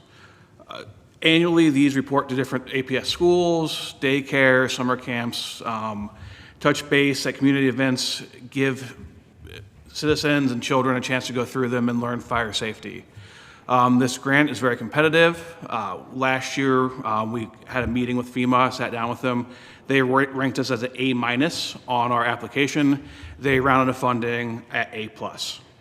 We worked with Tessa and the grant team. We think we put together a good narrative. We're coming to you to seek approval to accept if awarded. Very good. How old's the trailer we have now? Gosh, it seems like it's quite old. I believe it's 30 years old. That's what I thought. Any questions from any committee members? Any other council members? With the grant, is there a time constraint on this? Yes. Okay. Would act for suspension of the rules. Okay. Can I get a motion for suspension of the rules? I'll make a motion to suspend the rules with a favorable report.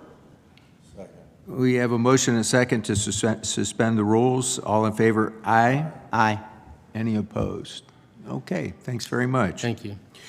Okay, the next ordinance is authorizing the mayor or his designee to enter into a contract or contracts after publicly advertising for bids with Fitch and Associates to conduct comprehensive study of fire and EMS operations within the Akron Fire Department and declaring an emergency. Chief Henderson. Yes, Chairman and committee members. So this in part is a piece of legislation that from the Mayor's Advisory Committee was recommended that we do an EMS study. And when we looked at the actual ask from the committee, we said, let's take a deep dive, let's look at our fire service as well. We have not had a deep dive into our independent study as far as our fire department in over 40 years. We actually found one in the safe from 1989. And what this does is basically get us and put us in the, I guess, looking towards the future and looking at a strategic plan, not to basically just have a decent and best practice fire department, but a resilient and a sustainable fire department. So that's what the ask is in this legislation here. And what this company does, this was an RFP. We looked at several companies, and part of their strategic methodology when they're looking at their principles, they actually come and talk to the stakeholders. They talk to council members, talk to the mayor, look at the internal ask and look at our external ask, and we align and look at best practices, and that's what we are looking at with this policy and this legislation. Very good. Any questions from any committee members? Any other council members? What's the timeline on this, Chief? We're looking at consent because we're looking at getting this underway as soon as possible so we can start implementing and deploying these strategies. Okay. Is there a motion? You asked for consent soon as possible? Yes. Okay. Suspension of the rules. Suspension I'm of the sorry. rules. Yeah, there you go. I'll make that motion to suspend the rules with a favorable report. Is there a second? We have a motion and a second. All in favor? Aye? Aye. Any opposed? Okay, we'll get that out this evening as well. Thank you. The next piece is an ordinance authorizing the mayor as a designee, if awarded, to accept and expend grant funding from the FY 2025 Assistance to Firefighters Grant, which will be used to purchase new fire equipment and declaring an emergency. Chief Reedy will take it. Chief Reedy. Thank you, Chief. The 2025 AFG grant is designed to provide funding for apparatus, equipment, training for firefighters. We did a needs assessment internally, looked at the age of our fleet, and made the decision to write the grant seeking funding for a new ladder truck. The vehicle this would replace would be a 1995. Currently, we've been fortunate that we've maintained our frontline fleet. The oldest truck we have that is frontline, I think, is a 2017. However, after that, we have a 2007, a 2003, and 1995. It was used regularly back in 2025. Thankfully, our shops got things kind of put back on the road, so we haven't had to use it this year. But as things break, as we all know, especially in the winter, these lovely Ohio winters and the potholes, we may have to use it again. And there's some safety concerns we have about putting people in a 31-year-old truck. The AFG grant funds typically about $500 million, but they also receive close to 8,000 applications. Again, we worked with our grant team and Tessa to put together a good narrative expressing our need. And if awarded, our city match would be about $151,000 on the total price. Again, this is, as you know, I'm sure most of you are aware, the fire service, especially with buying apparatus, is kind of in a weird stage where private equity firms have bought up most of the major manufacturers, and lead times are getting exponentially longer. So we feel it's something that we need to kind of move on quickly. So again, this is a grant. We'd ask for suspension of the rules. Thanks for that information. Yeah, I would appreciate that because I know that there's been some really, really long wait times for rigs in the past. So I get that, especially for a piece from 1995. So any other questions from any committee members or council members? Okay, can I get a motion for suspension of the rules? Chair, I'll make the motion to suspend the rules with a favorable report. Is there a second? Second. All in favor of suspension of the rules, aye? Aye. Any opposed? Okay, we'll get that before council as well this evening. The next piece coming before us is an ordinance authorizing the mayor or his designee, if awarded, to accept and expend an award from the State of Ohio Attorney General under the Law Enforcement Diversion Grant for funding of a quick response team, QRT, and declaring an emergency. Who is? So we'll basically tag team this one. Okay. So what this is a law enforcement diversion grant.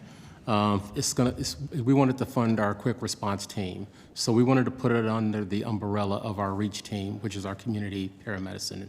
So when you're looking at our resource education, advocacy, and our community health, this fits in within that model. When we're doing our follow-up, those touch points, we average just over, as far as our QR team, just over like 500 calls per year. And the same it would be with our REACH team as well. So this basically fits within, aligns within our model. I don't know if you have anything else to add in reference to that. So this was a grant that APD previously applied for. They don't want to be a part of it this time. And the reality is, talking to our personnel who are going out and doing it, a lot of the people they touch base with are people who are recovering addicts.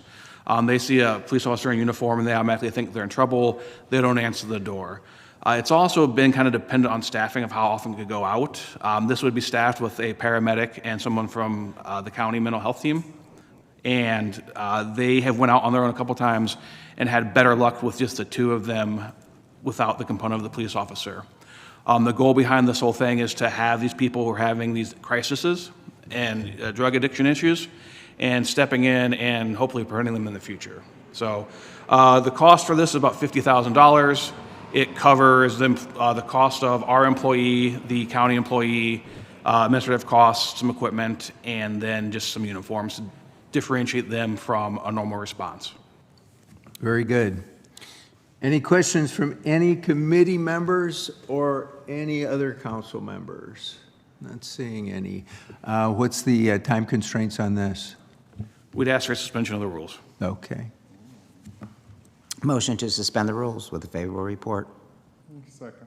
We have a motion and a second for suspension of the rules. All in favor? Aye. Aye. Any opposed? Okay, we'll get that out before council as well.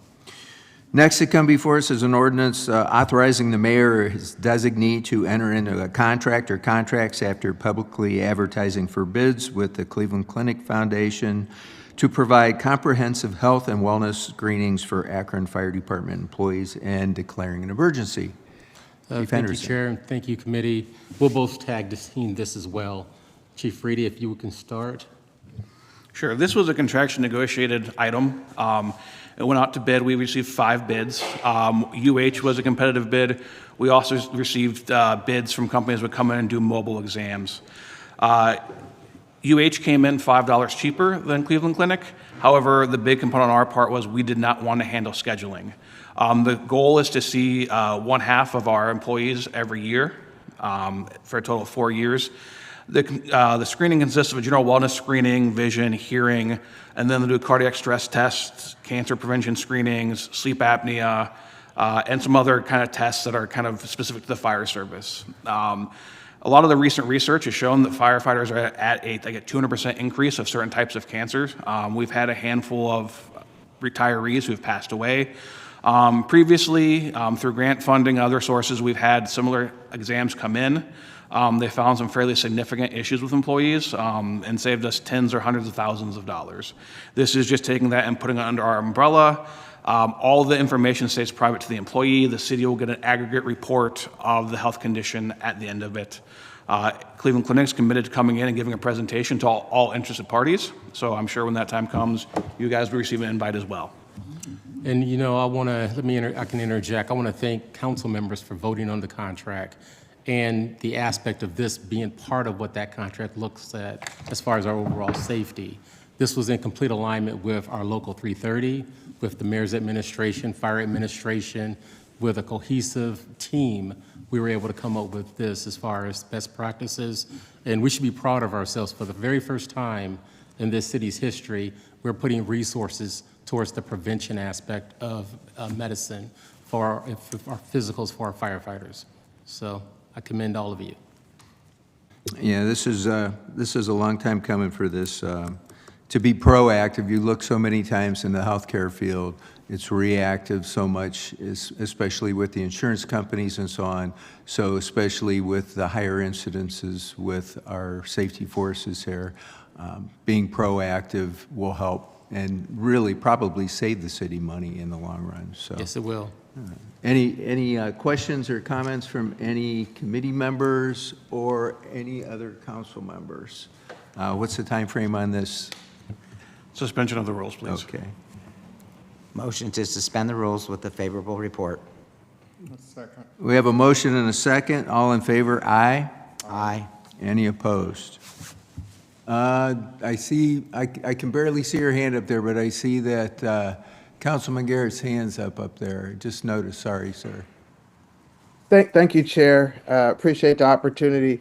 As a member of the Public Safety Committee, I am extremely proud of our fire department and the leadership of the fire department.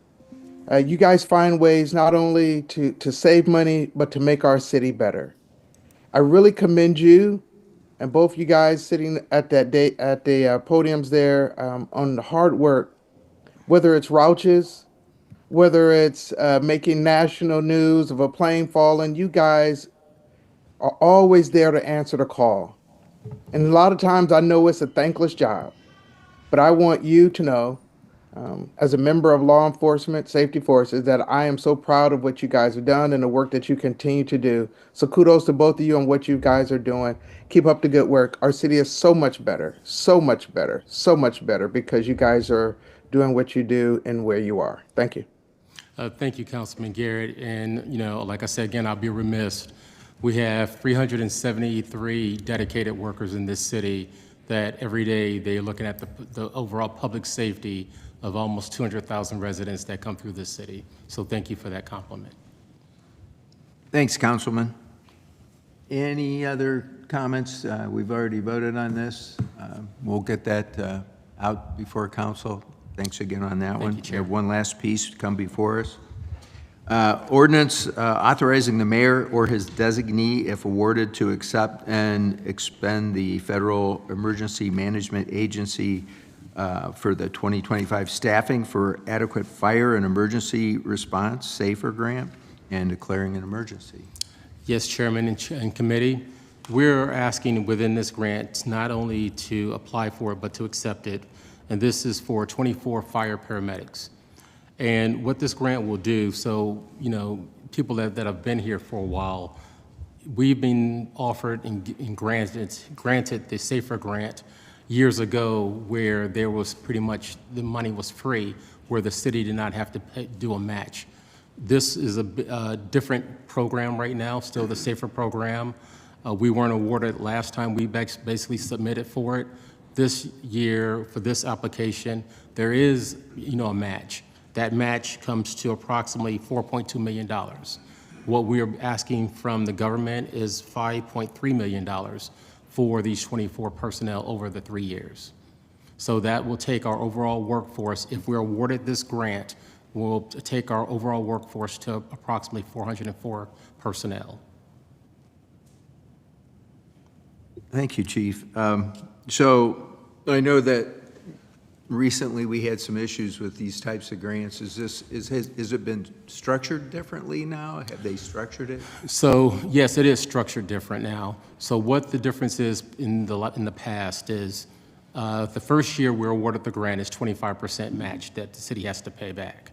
The second year is a 25% match as well that the city has to pay back. But now that third year is going to be a 75% of the overall cost of these employees that the city is going to have to pay back.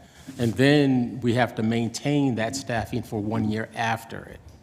So, you know, I see the finance director has gotten here, and we're working with the finance team and looking at the best strategy as far as the city, how we can actually implement this if accepted, and what's going to be best for this city and best for our finances overall. So we're looking at it in a pragmatic way. So, but we did our due diligence and put our best foot forward to be able to get this grant to see what happens next. Do you have any comments, Mr. Fricker? No, I think the chief covered it pretty well. This is something that, you know, obviously we're applying for. We would like to have dollars to fund staffing like we have in the past. As the chief said, this grant is structured somewhat differently, that there is more of a match component. It's something that we will look at, you know, our financial position if awarded the grant and determine, you know, whether or not to move forward with it. Okay, very good. I guess when there is nothing, if at least, you know, a portion of it is better than nothing. So that's correct. Hopefully be optimistic and hope this works out. Any questions from any other committee members or any other council members? Not seeing any. Is there a time constraint on this as well? Yes. Can we get a motion for suspension of the rules? I'll make that motion to suspend the rules with a favorable report. Is there a second? Second. Okay, we have a motion and a second. All in favor of suspension of the rules? Aye. Aye. Any opposed? Okay, very good. Appreciate everybody's time today, and we'll get those before council later today. And we have nothing further to come before public safety. We will be adjourned. Thank you, Chair. Thank you, committee. Our next committee today will be the Budget and Finance Committee, and we'll begin in just a few minutes. Again, that's the Budget and Finance Committee. Those committee members are Lombardo, Amobian, Wilson, Boyes, and Bolden.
Okay, we're ready to begin the Budget and Finance Committee. Again, those committee members are Lombardo, Amobian, Wilson, Boyes, and Bolden.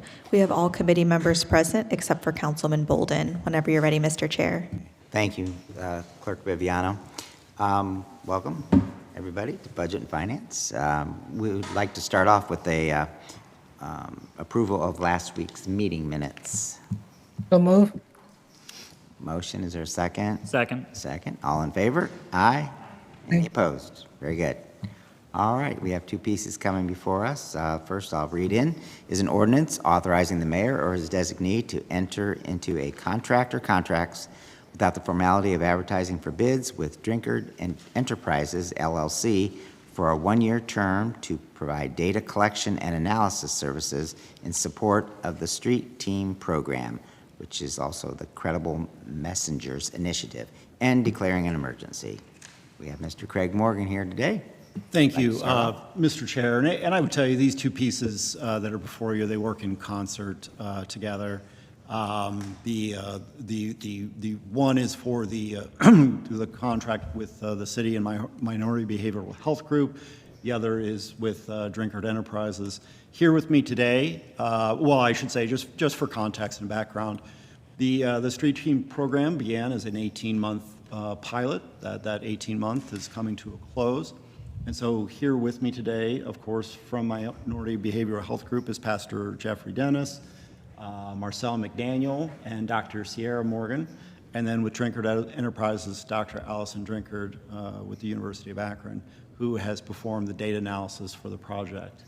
And with that, I'd like to turn it over to Pastor Dennis. Thank you, Craig. Good afternoon. Good afternoon. President of Council, to the Chair of the Committee, members of Council.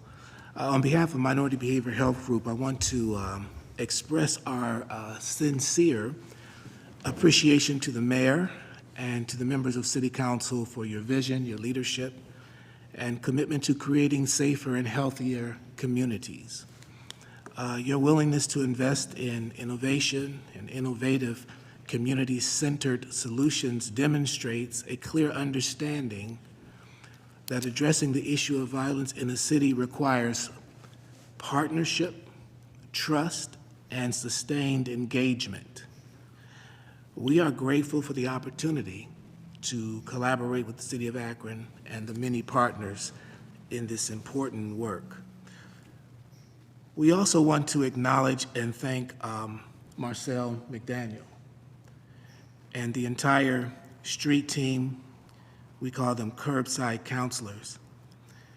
We thank them for their courage, their dedication, and willingness to serve on the front lines of this effort. It's important to acknowledge this because this team will be present in our neighborhoods, building relationships, interrupting violence, preventing harm, and connecting people to hope and to support. Their work represents the very best of the community service and represents an effort toward healing in our community. I think together we share a common goal to prevent violence before it occurs, to intervene when conflict arises, and interrupt cycles of harm that have impacted too many families for too long. We believe that through collaboration, compassion, and commitment, we can help create safer cities, safer neighborhoods, and brighter futures for people, the city of Akron. So violence prevention and safety work are not the work of one organization, it is the work of an entire community around a common purpose. So we thank the mayor, we thank City Council, we thank our partners, we thank Marcel, we thank the street team, the curbside counselors, for helping Akron move from reaction to prevention and from crisis to intervention and from violence to hope. Thank you. Thank you very much. And with that, if I could, I'm going to introduce Marcel McDaniel, who'll give you a little bit of insight into the program. Okay, welcome. Good afternoon. We started, me and Dr. Morgan, in 2022, we started a program called Mental Health Mondays. And we would bring brothers from the street in and do like group therapy, around trauma. And the source of this violence that you see, not just in Akron, but in communities all over the country, is stemming from trauma, transgenerational trauma. And what Pastor Dennis at Minority Behavioral Health Group understood is that that is the foundation to addressing it. is to go to the heart of it, because people are hurting, these communities are hurting, and they've been hurting for generations. And, you know, we couldn't just overlook that. You know, I deal with a lot of deaths, people who are still trying to recover from violence that happened 20 and 30 years ago, where these cycles keep repeating. And what we have been able to do with the Curbside Counselor Street Team program is get to the root and give people hope, because they see a lot of brothers who were at one time a part of the problem being out there helping to solve these problems. And that speaks a lot about the power of redemption. And it is giving people hope. What we hope to do is expand, because I want, you know, there to be somebody doing this work in every neighborhood. You know, where every neighborhood, they got somewhere they can go to and find somebody that's willing to help, willing to be there just as a source of hope. Because this is healing work. At the bottom line, that's what this is about. And I believe that we have been successful in, you know, this is a small pilot of changing the culture around how we approach violence. So I thank City Council, you know, for supporting this work, supporting the pilot, Mayor Malik, you know, Minority Behavioral Health, and, you know, just the community at large, because they really do support what we're doing. So thank you. Thank you. And if I could then, Mr. Chair, I'd ask Dr. Drinker to, if she would be willing to talk about some of the insight into the data analysis during the pilot. Thank you. Good afternoon. The street team pilot started in January of 2025, and I was brought on to start the evaluation in October of 25. So today I'm going to talk about a recent report that I sent out that had 6 months worth of data. It's this paper, if you have it. Mm-hmm. So 2 full-time curbside counselors have been serving the entire city of Akron since the pilot began, and that's all ages. And they've also done extensive work in the juvenile detention center. I worked closely with Marcel to identify what areas in Akron he was particularly focused on, where services would be more intensive. And I want to be sure to reiterate, they have served people across the city, but there is an area in Akron where they have very intensively been doing outreach and mentorship, and that is in the green box in the bottom left-hand panel. So what I've learned so far is that this near-term violence interruption, it requires consistent, ongoing outreach and mentorship. There's a violence interrupters program in Oakland similar to what we have here, and they call it relentless outreach is what is required to reduce risk for gun violence. In addition to that, it is not just violence interruption that makes these programs successful. There is a whole array of wraparound services that have to be delivered as well. And in the street team pilot, these wraparound services were largely around behavioral health and basic needs, but there were 16 different types of wraparound care, referring people for a job and going to court, providing transportation. There's a whole range of things that go into the work that Marcel and his team does, and is one of the reasons why we're seeing such positive trends now. We collect a lot of data. At some point, you know, we may have the opportunity to do a deeper dive, but today I want to focus on the Akron Police Department data that I have received, and they have given us shooting victimization data, felonious assault data, and robbery data. Today I'm going to look at the shooting victimizations and felonious assaults. So I requested that data beginning in 2024 so that we could compare it to 2025. There is a final report on the pilot that will be delivered at the end of this month with updated APD data again. But I think that one of the strongest cases that can be made from a data perspective for this project is that if you look at change in rates of violence from 2024 to 2025, across the city of Akron, there was a 21% reduction in shooting victimizations. But in the street team focus area, there was a 59% reduction. Okay. And then similarly, looking at felonious assaults more broadly, there was a 6% increase citywide and a 30% reduction in the focus area. This program is needed. It looks like it's working well. It's particularly needed because the fact is that 81% of shooting victims in Akron are Black. Over 3/4 of them are male, and 69% are under 35 years old. So they are directly addressing and serving this population, and trend data indicates that this is a successful pilot.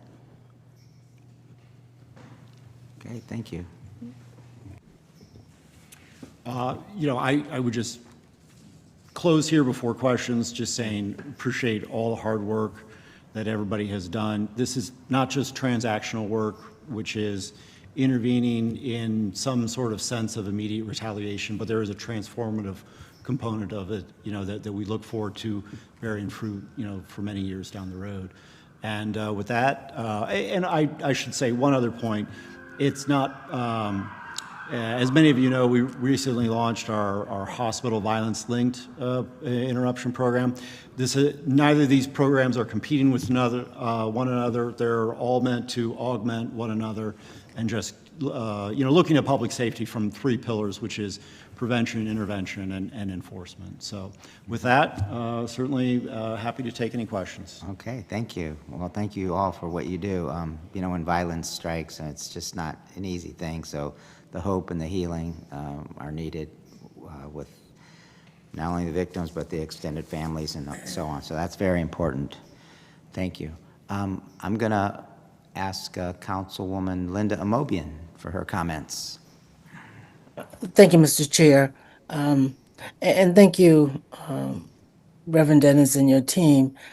I'm just curious if we can get some more, talk more about the data, because I think what we're hearing is evidence that when you intervene, provide some connection, mentorship, and trying to get people to address some of the really deep feeling of trauma and all the other experiences that people go through that they never deal with. All of this has to have a significant impact because we know that many folks, particularly our Black family members and others, don't particularly trust the mental health system as well. So to do that kind of outreach and to try to address some of that has to be impactful. So could someone talk about, I can't think of the young lady's name. I've known her since she was born. Dr. Morgan. Morgan, I'm sorry. Dr. Morgan, I know you can speak to this, but I don't know if you could just share with us more about the intervention that you're doing, because it sounds like it's really impactful. Good afternoon, everybody, and thank you to the council and Ms. Amobian, Councilwoman Amobian. I'm going to pass to Marcel. What I'll say is just starting out a little bit about the background and the experience that the curbside counselors also have and partake in is really impactful to how relationships are built. So it's a very relational program. So when we look at the data, it's supportive and shows how strong the relationship component is, if that makes sense. So we start out, and as Marcel started out talking about, we started with a small group. So we started with Mental Health Mondays and people coming with whatever they had on their hearts, what they were experiencing, what their lived experiences had been. And we used this framework of African-centeredness to engage people. And African-centeredness is important in this conversation because what it centers is harmony, and it centers how we're all here as individuals to continue to be human. That's the whole focus of it, is that many times people are stripped from their humanity, especially when we look at the historical context of Black people in this country. And so what we're talking about through this program and what the data is showing is that people are returning to understanding that they are fully divine and fully human at the same time.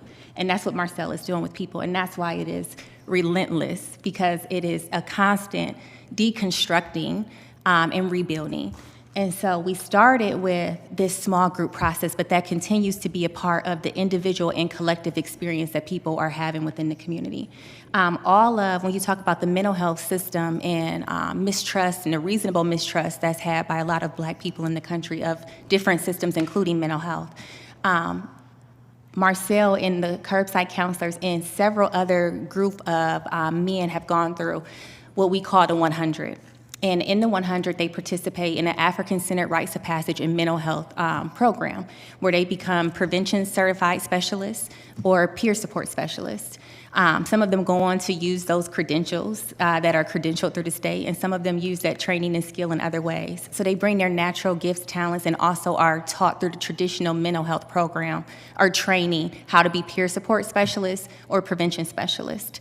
And then several of those men that participate and not several, two of those men that participate in the 100 then go on and have been curbside counselors.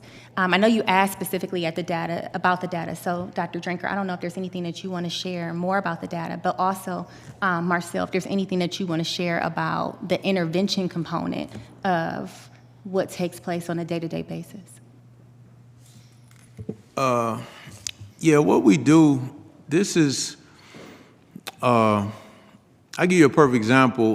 Last week, was the week before last, there's a video online of a 17-year-old getting pistol whipped.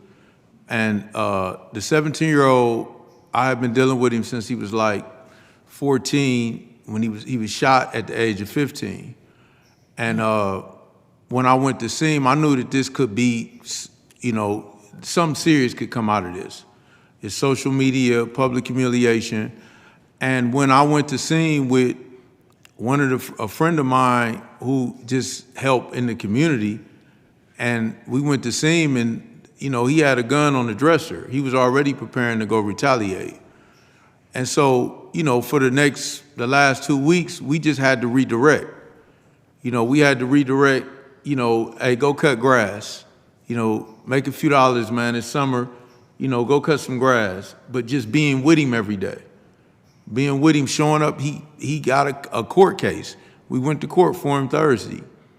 Showing up with him, intervening in a thought pattern. It's not just getting in between two people about to fight. It's really intervening in thought patterns that they have had their entire lives. And that is that's just an example of the work that happens. We have to start that basic, get them out of survival mode. They're in survival mode, then we guide them along. It's not a numbers game. This is relationships that you have to continually show up for them. Just keep showing up, because the love you pour into them, and then they start loving themselves. And then when they start loving themselves, they won't put themselves in situations where they can harm somebody or be harmed.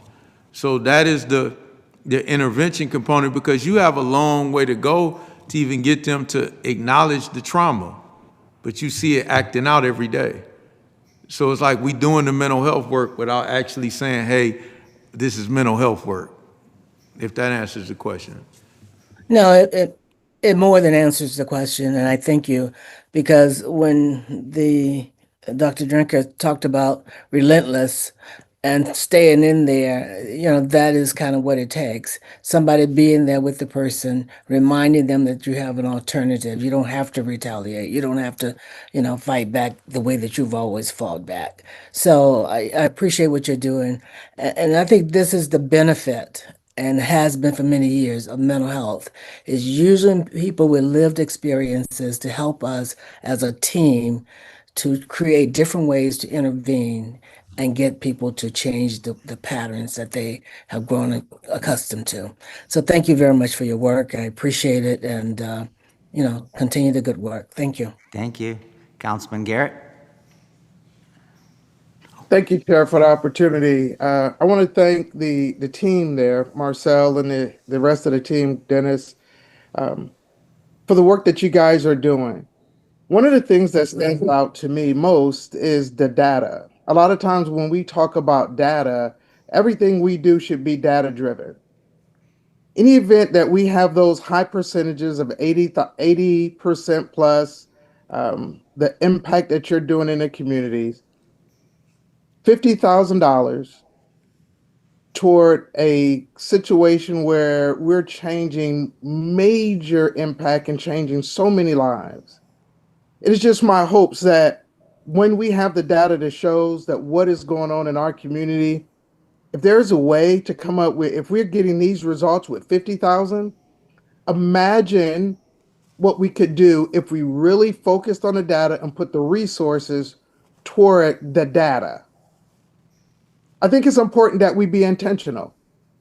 It was intentional how we got here.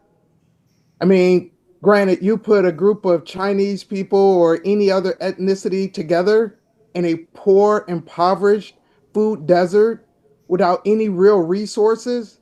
It's not just black on black crime, and we need to make sure that these young black boys understand that.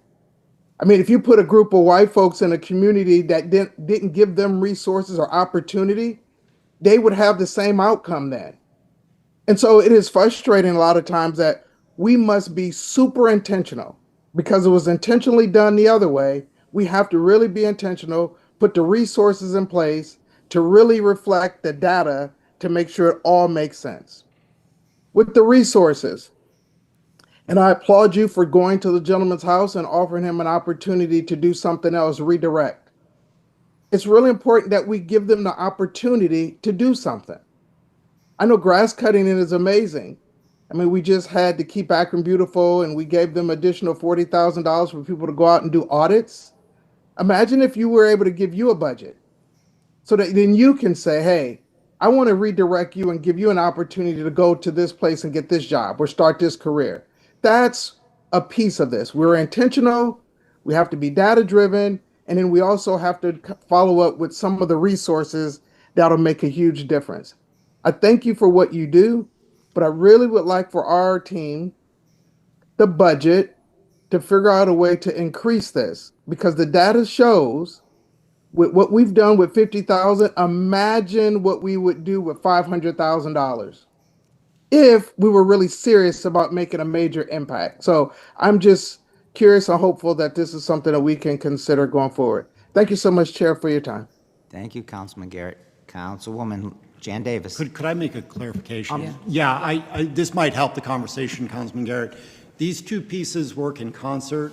There is a $450,000 budget for a year-long term for Minority Behavioral Health Group, and there's a $50,000 budget for Drinkard Enterprises. These two work in concert. So we are looking at $500,000 total. That's for both entities. One for the group that Pastor Dennis and Marcel and his team are doing, and then two, the smaller component, but certainly very critical, Dr. Drinkard and her data analysis. So these two pieces work together. Thank you. Thank you so much for the clarification, but just a follow-up piece. Does the $50,000 for what Mr. Marcel, is that specifically for his organization? And could that be increased to assist him in what he's trying to do? I understand the mental health piece. There'll be some amazing doctors and clinicians and folks like that pretty much collecting that. But I'm hopeful that he could possibly have an additional budget, and thank you, Craig, additional budget so that he can offer hope, opportunity, and really redirect these individuals with not only just suggestions, but real concrete, some of these folks need work. And that's what we're really trying to get at. But thank you, Craig, for your comment. Okay. Yep, Councilwoman Jan Davis. Thank you, Mr. Chair. And I echo my colleagues' sentiments with regards to looking at increasing that component for Marcel. I want to thank each and every one of you for all of the hard work that you do, because indeed it is hard work. I've had the privilege and the pleasure over the last year and a half of being in some of these spaces with Mr. Brooks. And I've been to a lot of meetings, a lot of different organizations focusing on violence. His is as close as I've seen get to the root cause. And we appreciate that more than you would ever know.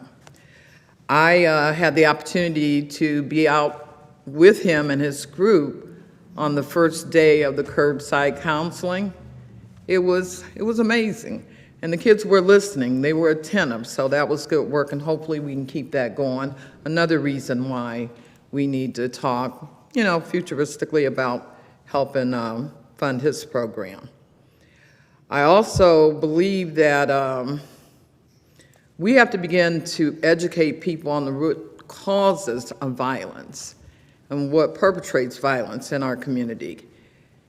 I am having Mr. McDaniel do a ward meeting for me on June the 30th. You guys are welcome to come to talk about violence and what perpetrates violence and the systems that, we have to and people have to deal with every day. So that's a good start. But Marcel he has put his heart and his energy, his soul, I would say, into this work. And I really appreciate that. I appreciate Pastor Dennis for your support that you give him and all of the team, and Craig as well. So Marcel, I just want you to know that your work is not going unnoticed. When I walk in those rooms and I see young faces that I've seen on the streets out here, that gives me hope. So I'm asking this council, whatever we can do to support this initiative, let's do that. Because this work that he's doing, he's on the street. He's out there with these young people.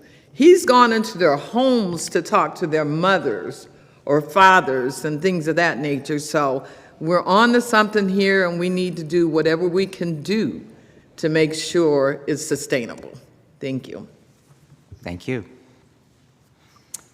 Councilwoman Tina Boyes. Thank you, Mr. Chair.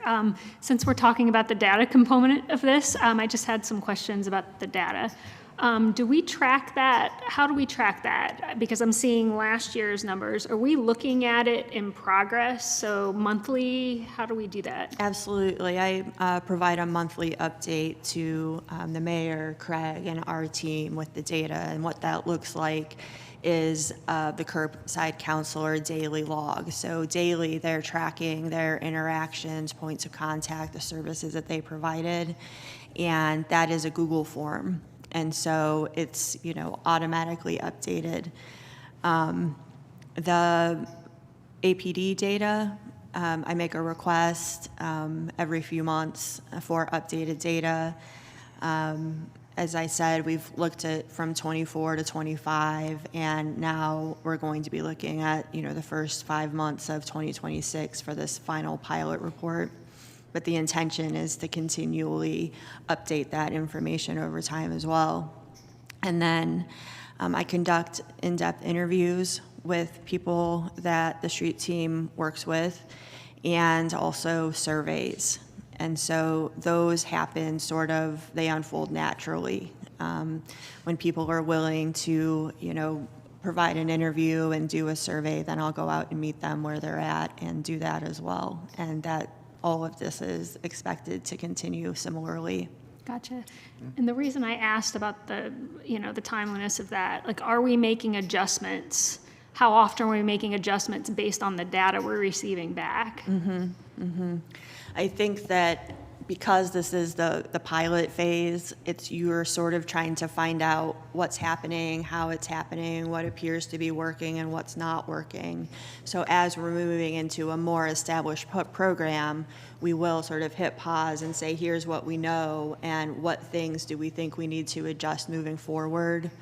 But I will say, just through having that honor of speaking with 40 people so far in interviews, the program is as described, and it is having a very positive impact on people. And so we will also continue to collect their stories and share their thoughts about the program as well. The data between 24 and 25 is amazing. Yeah. I look forward to kind of seeing where we are this year, because it feels like we're having we're having some challenges this year with violence. So Yes. that was my reason for asking. Yes, Thank you. there's excellent momentum, and of course, I would recommend maintaining resources in that focus area and moving to another area and providing that level of intensive services. And in that way, you'll have more evidence, better evidence about how and why the program's working. Thank you. All right. Any other comments from, Councilman Mark Greer. I was looking at Eric. Sorry, Mark. It's okay. Thank you, Mr. Chair. I just wanted to rise and say again, thank you to Mr. McDaniel, Pastor Dennis. Your work has been really impactful, and both Drs. Drinkert and Morgan, thank you for providing that data, which is so incredibly important. I've seen firsthand the work that Mr. McDaniel has done.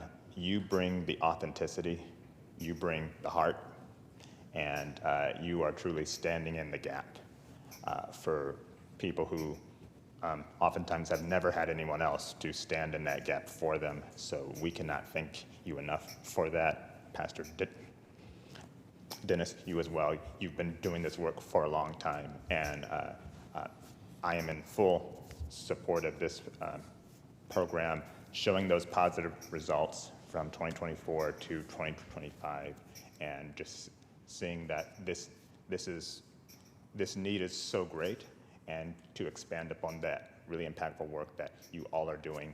Again, thank you for your commitment to really stand in the gap and authentically do that work every day. Thank you. Very good. Okay, so what would be your, Mr. Morgan, what would be your pleasure on this ordinance? Consent agenda, please? Okay. Can I get a motion for consent? Motion for consent. Second. In a second. All in favor? Aye. Aye. Any opposed? Very good. We'll see that that's placed on the consent agenda. All right, and we'll move right into our second piece, an ordinance authorizing the mayor or his designee to enter into a contract or contracts without the formality of advertising for bids with Minority Behavioral Health Group for a one-year term for the purpose of operating the street team program, the Credible Messengers Initiative, and declaring an emergency. So, again, we're here at these two pieces go hand in hand. I think we went through all the discussions on that. This piece is the $450,000 piece, yes. And this contract, again, is for 1 year, July 26th through June 27th, right? Yep, June 30th. Okay, very good, very good. Your pleasure would be consent again? Mr. Chair, I'm sorry, just a question Sure. if I You can. Yeah, sure. We keep saying 450,000, and I don't see that on It's my on- paperwork. It's on the attachment. I do. Where do we see 450? UCR attached to the second document. So you're adding 2 years together, is that where we're? Correct. So it's a one-year contract for $450,000, but part of it will span into the 2027 budget. So it's $200,000 this year and $250,000 for the first 6 months of next year. Okay. And so during the pilot program, that amount was 200,000? I believe it was actually about $180,000, Madam President. 180? Mm-hmm. And thank you, Steve. I first just want to commend the whole entire team, Pastor Dennis, Marcel. I mean, the work that you're doing is phenomenal. And I think where I find pause is that the data, the numbers do not lie, and it is showing that this work is important, that it is working, that it is reducing the numbers. And I think that we need to be more intentional in increasing the budget. Again, Marcel, I don't even know how you do all the work that you do with just yourself and one other individual citywide. There's no way. And I think as a city and as a council, we need to provide more support and more resources to the work that you're doing, because you have shown that it works, right? But you need some more assistance. You need some more resources. I mean, I would like to be able to see where you can hire some additional full-time people so that we can really do a plan where we can cover the entire city. I see a very small footprint here in Ward 5, but I know in Ward 3 we have real serious pockets. I know Councilwoman Davis has some real serious pockets in Ward 4 and in other places throughout the city. And so I'm just wondering, when can we have that conversation to increase the budget so that we can increase the work? Because as Councilwoman Boyce has said, gun violence, that we're seeing right now, those numbers continue to rise. But if we have something that's working, we should put our money and resources towards that to help in this effort. Yeah, I think the vision here, Madam President, we're shifting from a pilot to an officially fully funded program, and then we're going to look at a graduated, phased, increased implementation as we go from here. So I think it's mission critical. We'll start with this phase of it, and then certainly be looking to expand as we move on. Yeah, I'll just say that, again, we're talking about people's lives here. And when you talk about, wait and see, we've done the pilot program, they've done the work, they've proved it to be successful. Another year of wait and see. I mean, more people, are becoming victims of gun violence, more mothers are having to bury children. So I think that we should be a little bit more intentional and not so much a wait and see, but see what we can do right now. And so I just had to say that for the record. But again, the work that you guys are doing is absolutely phenomenal. I just want to thank all of you. Thank you. Did you have something to say? Good.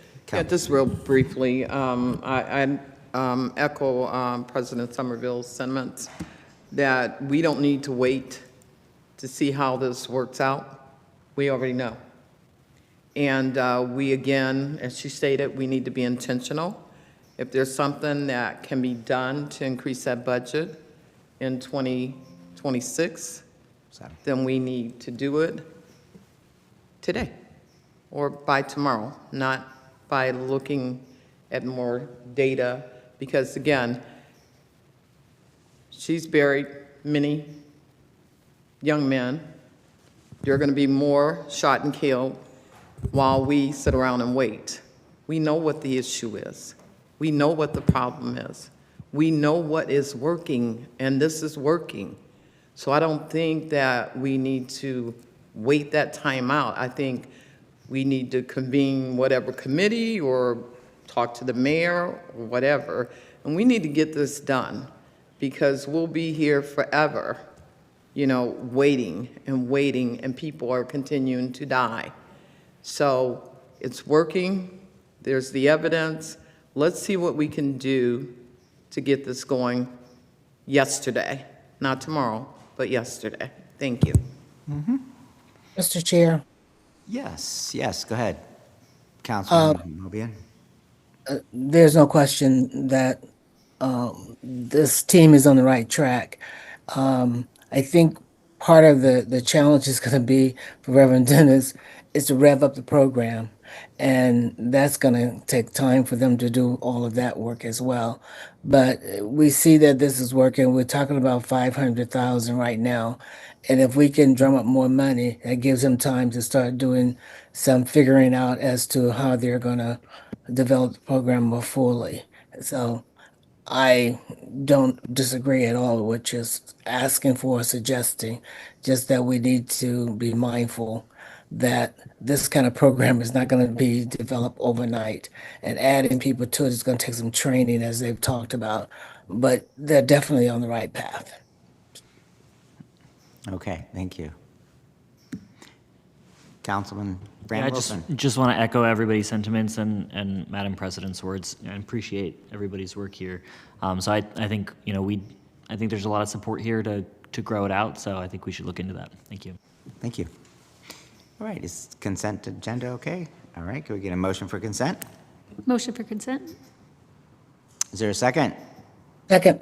Okay, all in favor? Aye. Aye. Any opposed? Very good, we'll put that on the consent agenda too. Again, thank you for your work, thank you for your time. Keep doing what you're doing, and just appreciate everything. All right, take care. All right, this meeting is adjourned. That concludes today's committee meetings. Council will meet in regular session at 6:30. Thank you.